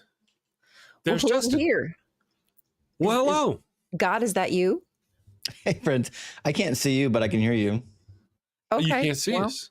That's Oh. all you need to know, Justin. That's all that matters. Let's Justin, Good. this Great- is Good to God. hear you. You're whispering in your ear. How are you doing? Nice to see you. Great. Listen, we're having so much fun talking in the comments. I'm like, I think I got the link to the show. Yeah, the link still works. That's awesome. Nice to have you. Thank you for joining us this morning. We actually got a Dan D gave us a $10 super chat. Says, good morning. Glad to see Rion back. Thank you. She was gone yesterday. She had the cooties. I did. I had the bad cooties. That'll happen. It will. So you just turned 41 years old. Thank you very much, by the way, Dan, for the super chat. Thank you. You just turned 41. That is the case. Yeah, Wow. yeah. I'm over the hill. I crested it last year. 40's at the top of the hill, 41's on the back side of the hill. Oh no! Don't say But, that. I know. You Don't should, say like, that, Justin. Read the room, man. Sorry. I didn't feel close to death until Justin got here. It's a very big hill. I know. It's like my back started hurting as soon as he started. All right, Ember. Good morning, Ember. Thank you for joining us. So what's going on, Justin? How's things been? Things are going well. As always, I love tuning into your guys' show in the morning, by the way. Thank you very much. Amazing show. If anyone doesn't subscribe yet, go ahead and subscribe right now while I'm talking. But things are going well. I've got a busy summer. My son is with me over the summer. He's with mom this week and next week though. But so I spend most of my time with him. But starting this fall, I'll be streaming full time. Really? Oh wow! Okay. That's awesome. So it's a great change. If you That don't is a great mind, congrats, by the way. If you don't mind though, how do you structure your shows? Do you have like on certain days you do things where you engage just callers, or do you always have open forum where more than one person can come in? Because sometimes I pop in, I see your show, and there's a couple of people talking. Sometimes it's just voice chat. Other times people are videoing in. How does your system work? Yeah. So it's a little flexible. Typically it's one person debating against me. But I've got a select few, I would say about 10 people in the community that have like expertise in particular areas. And so if I get a guest on that requires some expertise, like my friend Ems is an expert. He's ex-Muslim. He's also a medical doctor. So when we get into those waters, he always comes up and helps me out. And I got this other friends too that'll come up and join me to lend their expertise as well. And then there's a couple people that we've just been streaming together so long that anytime they want to come up, I let them come up. Well, that's awesome. Okay, That's gotcha. awesome. Yeah. But That works. on TikTok, there's a lot of people that just kind of hang out together. So sometimes that's the vibe. Gotcha. Yeah, chilling. when I catch your stream, it's always on YouTube. And Well, I'm streaming Yeah. YouTube and TikTok simultaneously. see, that's kind of what I thought. Most time I can tell that when I do watch. I guess is TikTok your primary platform? It used to be. I would say now it's like 50-50. So it's hard to say, but my OG audience is all from TikTok. Gotcha. This whole Trump thing to ban TikTok, to not ban TikTok, to ban TikTok, has that kind of motivated you in a move kind of? So that's a great point. So I started streaming on YouTube because of the ban initially, and because one of my buddies, Benny, in the community, he runs our Discord. He's like, if TikTok's going away, we have to start streaming to YouTube, and there's a method for doing it. And so he pioneered the original method for doing it. It was pretty rudimentary and it worked pretty well. And it didn't cost anything. So I started doing that. I would just simulcast my TikTok stream using a screen record over to YouTube. And then I eventually got better software and figured out that there's a way to do it to make it look professional. And I started doing it that way. But that's what propelled me to really get on YouTube and start streaming on YouTube, was because, like, well, shoot, if TikTok goes away, like, my entire audience is gone. Right. And Ryan started out on TikTok too. Mm-hmm. That's how we met. Yeah, that's where I started. Yeah. I mean, I don't know if you know all my different monikers, but I have like 5 different accounts because they kept banning me. And then I just was like, okay, I'm just going to come here and just put all my effort here, because I'm tired of that. And then if it doesn't even stick around, I'm going to lose all of my content. So yeah, I'm glad to see you here on YouTube, though. It's nice to see friendly faces. When I see people come from TikTok, I'm like, yay, they're back to YouTube. Now I have friends. Well, I think that is what's happening right now. Is there used to be separate communities, and they're starting to spill over with each other. They should be, because we could do so much good together. Yeah. Good. Well, that was like what Justin said when he came in the chat. All these wonderful people rising up. The cons and stuff. That's fantastic. Mm-hmm. Let me do here. Ember says, I think Justin should have an event too, Decon Con. Just too good. Let me ask you, Justin, have you ever pried anyone from their faith, as it were? Yeah, I actually do get messages pretty regularly from people saying that I help free them from the religion. And those are the words. Like I do get messages from people saying, listen, you really helped me deconstruct. I get that a lot. But I get a lot of people that are already done deconstructing and they already finished it. And they're like, man, I got to tell you, you were the one that, like, I had a lot of doubts already. You're the one that gave me the tools to, like, really set myself free and stop worrying about, you know, if I could be wrong or if hell really awaits me. Wow. What accomplishment. Yeah. I got to be honest, it's kind of the thing that keeps me going. You know what I mean? Like that's the thing that gets me excited, is thinking that I can help people. Yeah. I like knowing you're excited. What? Sorry. She said. No, but truly, that's inspiring, right? To hear other people say, like, hey, you helped me on my journey, understand some things that were bothering me, because we're all on different parts of that journey. It's not linear. A lot of roller coaster things happening to us with family, just our emotions, culture. So to have someone really so eloquently, like, tear people's ass apart, honestly, in such a kind way. Like, I live for it. And honestly, you give me life. It's like, oh yes, please. Can I be like this one day, God? That is okay. Wait. Something just snapped in my brain. Uh-oh. So if X, Y, and Z happens, then you're going to start streaming full time. That's what you said. Now, I've reached back in time with my AD&D, the powers of my AD&D, and I was able to analyze that statement. And that means, if I understand that correctly, that means you're going to be leaving your day job between now and then and going to streaming full time. That is the case. Okay. So I noodled that out perfectly so far. Now, that also thusly mean, I know, I'm not as dumb as I look. I am Wile E. Coyote, half brain, will travel. That does mean, though, that you may actually be available to join us on the morning show more often, more occasionally. That is also the case. Yeah. I'll be like, no more. You walked your ass right into that one, Justin. I know. You see how I got him in the corner before I even turned on the lights. I know. You were like, I got you, bitch. That's fantastic. That would be awesome. We'd love to have you. I tell you, when you've been on your show and you, like, even just a shout out, I get like 7 or 8 subscribers. It's just fantastic. You've got such a following over there. We're over here. I'm like, yay, we got 50 live viewers. I sometimes like, man, I got 50 viewers in chat. I just want to say I love you all, man. You're just all. I look up and I'm like, Justin's got 900 subscribers. And I pop in and Justin's like, to hell with you. I don't like you. You're scum. I hate you all. And they're like, here, Justin, have money. Yeah, it's a wild thing. I've kind of gone over so like none of what I'm experiencing now in terms of viewership and whatnot was expected. But I talked to Dr. Josh about it a little bit, and I think we both agree that I think one of the reasons why these debate streams do so well, especially like in difficult times right now, is because a lot of people have a long day at work, stressful. They get home and they just kind of want to watch like a sporting event.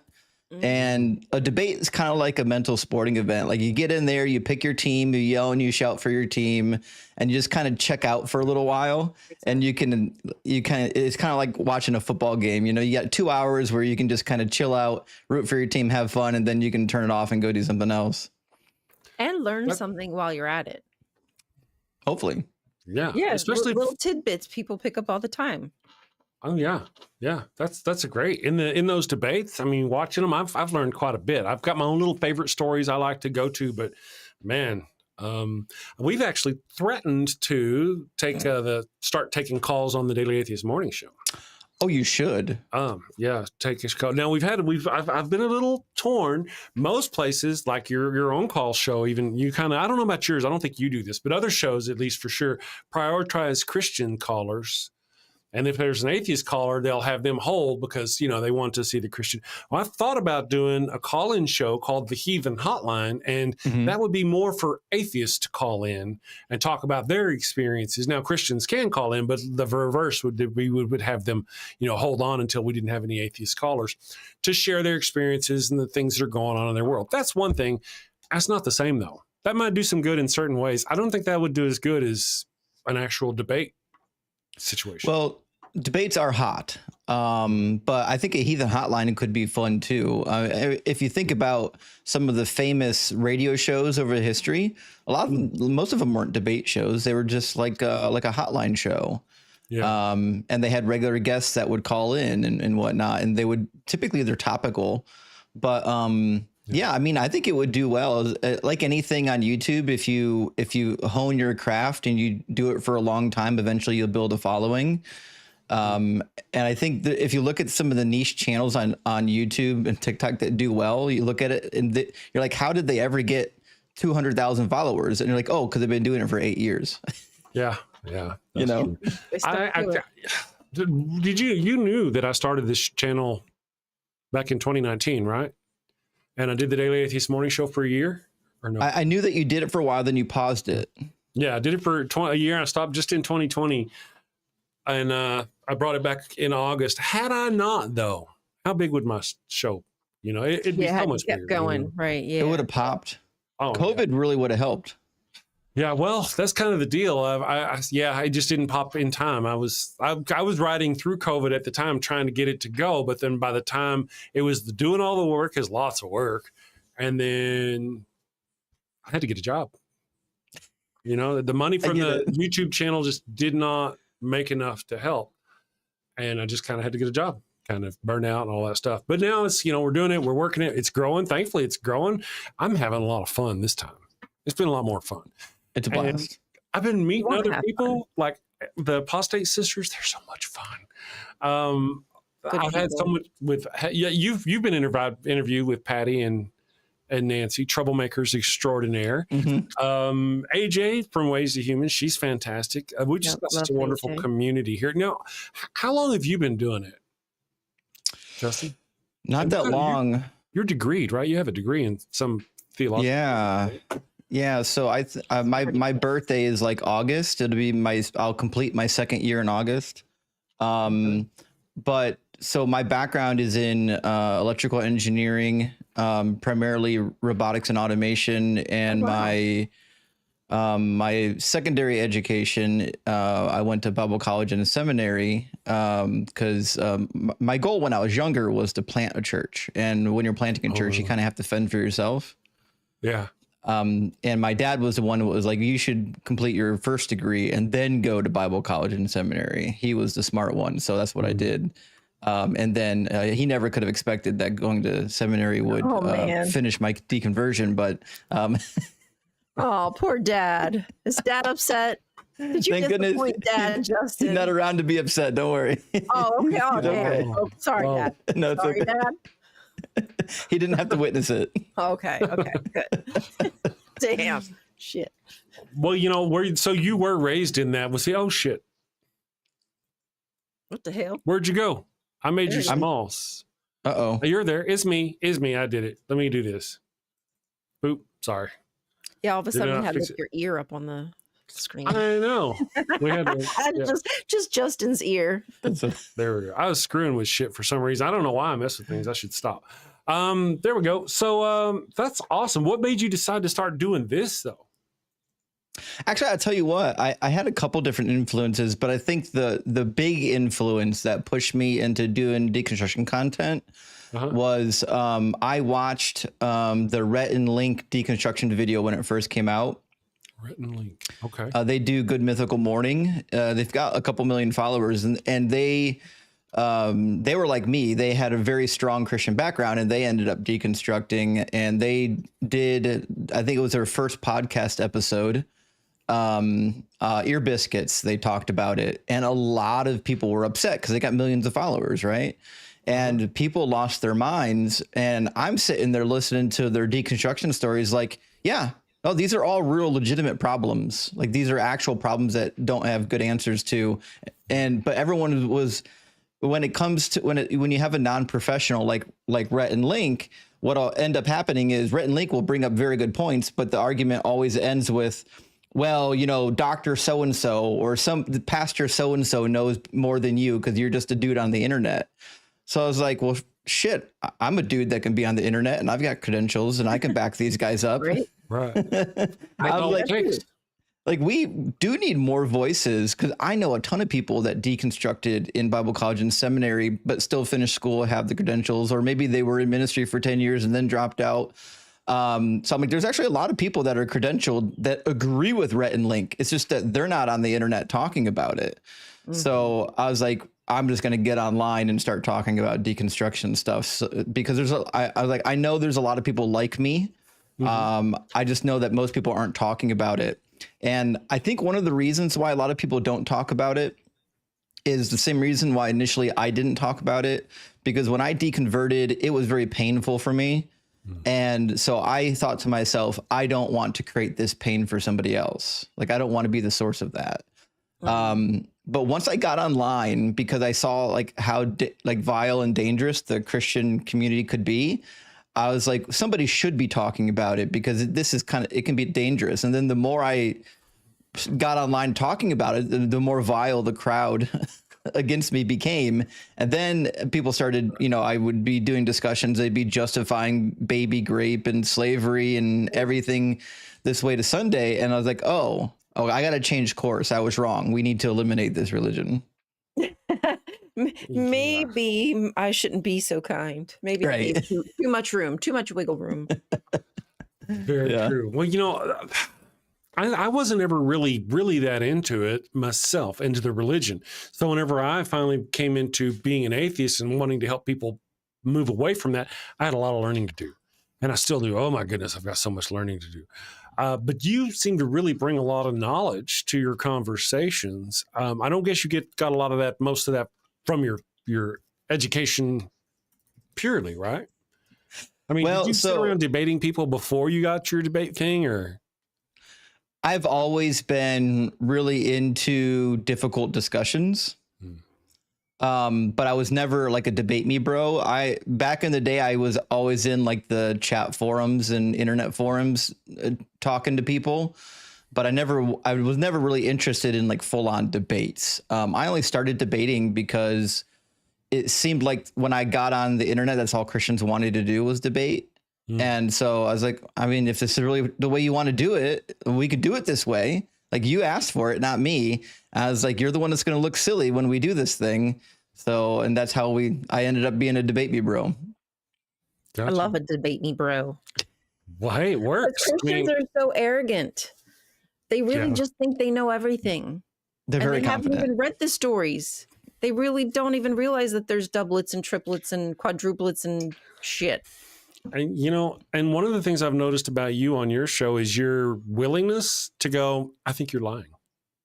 Yeah. Oh, I know. I like when he calls him out. Yeah. I like when he calls him out. Like, oh, get him.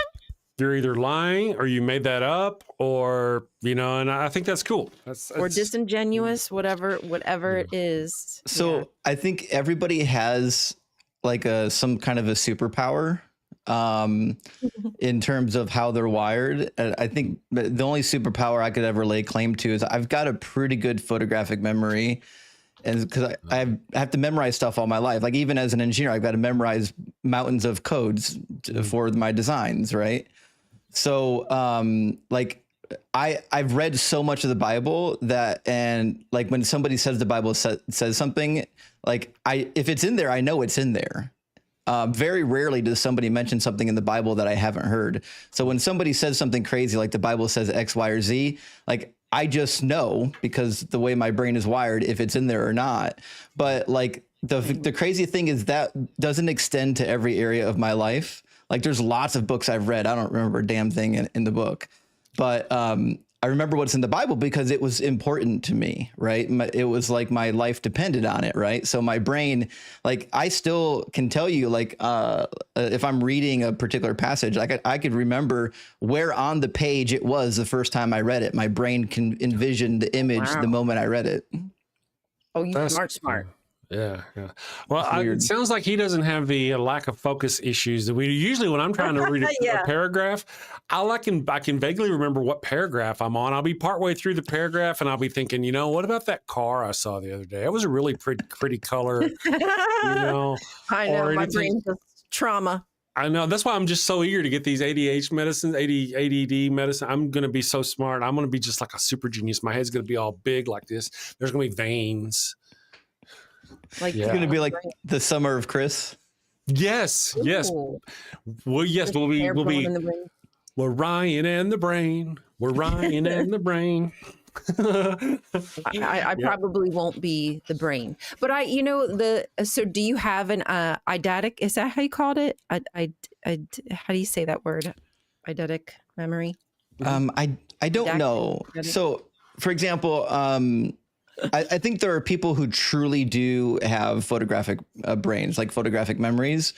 And the clearest example was my father knew a guy that you could shuffle a deck of cards and he could look at them, spend like 2 minutes looking at the cards, memorize them in order, and then tell you what they are.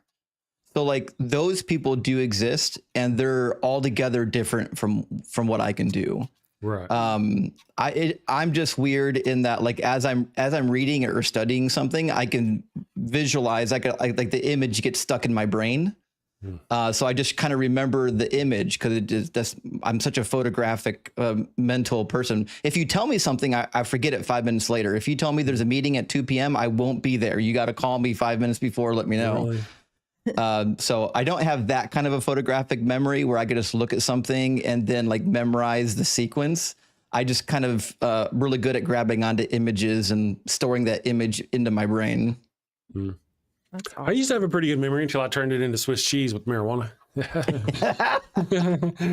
Well, like for debates though, doesn't really even matter if you know exactly where in Matthew it says that Jesus was born on a specific time, and then Luke says he was born at a different specific time.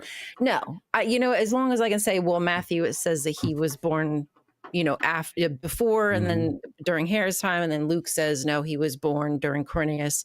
So like honestly, like as long as you just have ideas, I don't even think it matters because they definitely don't know the scriptures like they claim to.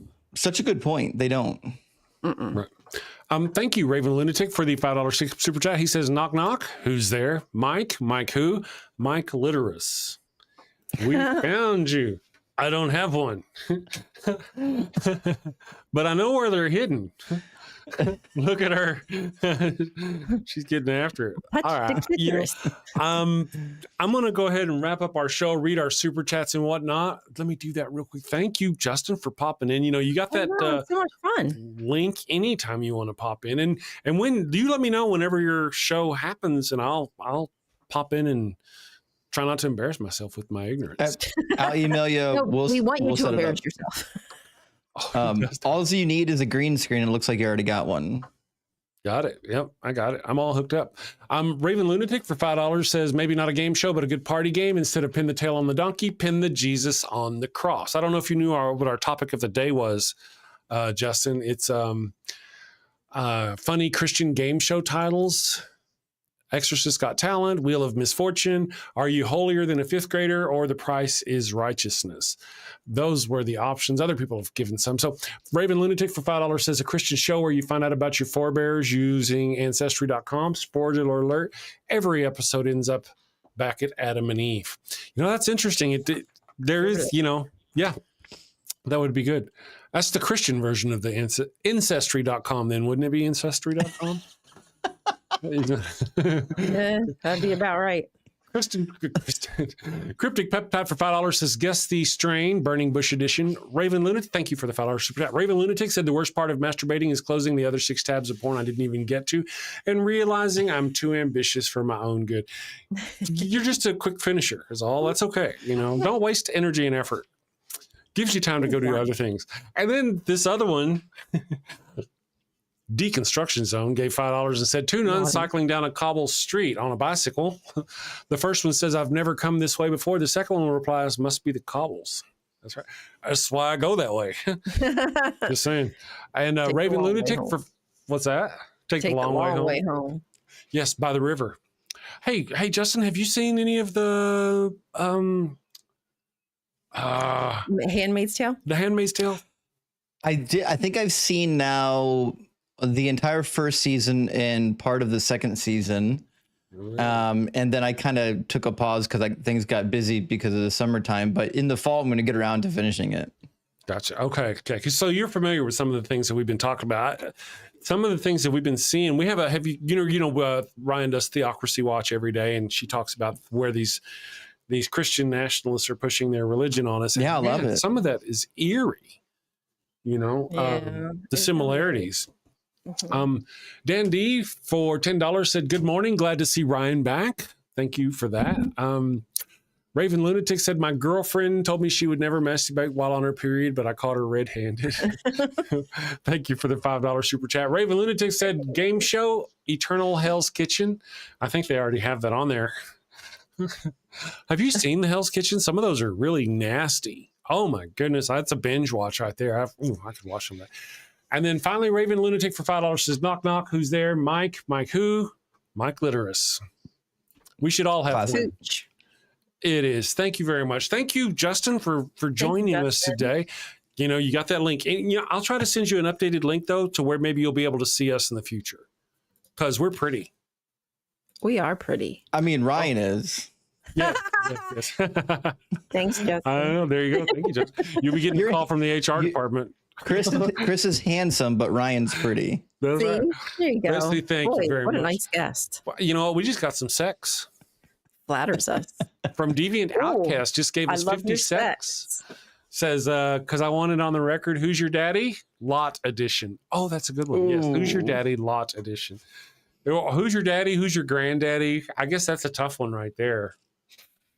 Oh, boy. Would that be grandpapa? That's where grandpapa, because it's not grandpa. There you go. So you're my grandpa and my papa. Pop up. Interesting. Thank you, Justin, for being here. Ryan, thank you for joining us again today. And I'm glad you're feeling better. I'm looking forward to your email, Justin, and just let me know your schedule. I would love to come on and learn about getting out there and debating some folks. Trying not to embarrass myself. You'll do great. All right. Thank you very much. You guys have a great day. We'll see you tomorrow. All you wonderful people out there, we'll see you tomorrow. Have a wonderful day. Take care. Sin safely, my friends. Got a house that smells like old cheese and shame. Father Flanagan's flesh candles change the game. Goat-scented thrills for your soul's delight. Light it up, baby, make your room right. When you've sinned and need to atone, light a candle and avoid the stone. Smell the goat in a holy zone. Father Flanagan, here to set the tone. confession booth, busy, no need to stress. Light a candle and forget your mess. Gross odors vanish like sins in the wind. With each wick, guess who's your new best friend? When you've sinned and need to atone, light a candle and avoid the stone. Smell the ghost in a holy zone. Father Flanagan here to set the tone. Lambs and calves may have their day, but goat's the scent that leads the way. Clean your slate with a sniff so pure. Father Flanagan's got the cure. Turn your home into a saintly space. With every whiff, find redeeming grace. From your living room to the kitchen sink, light the gold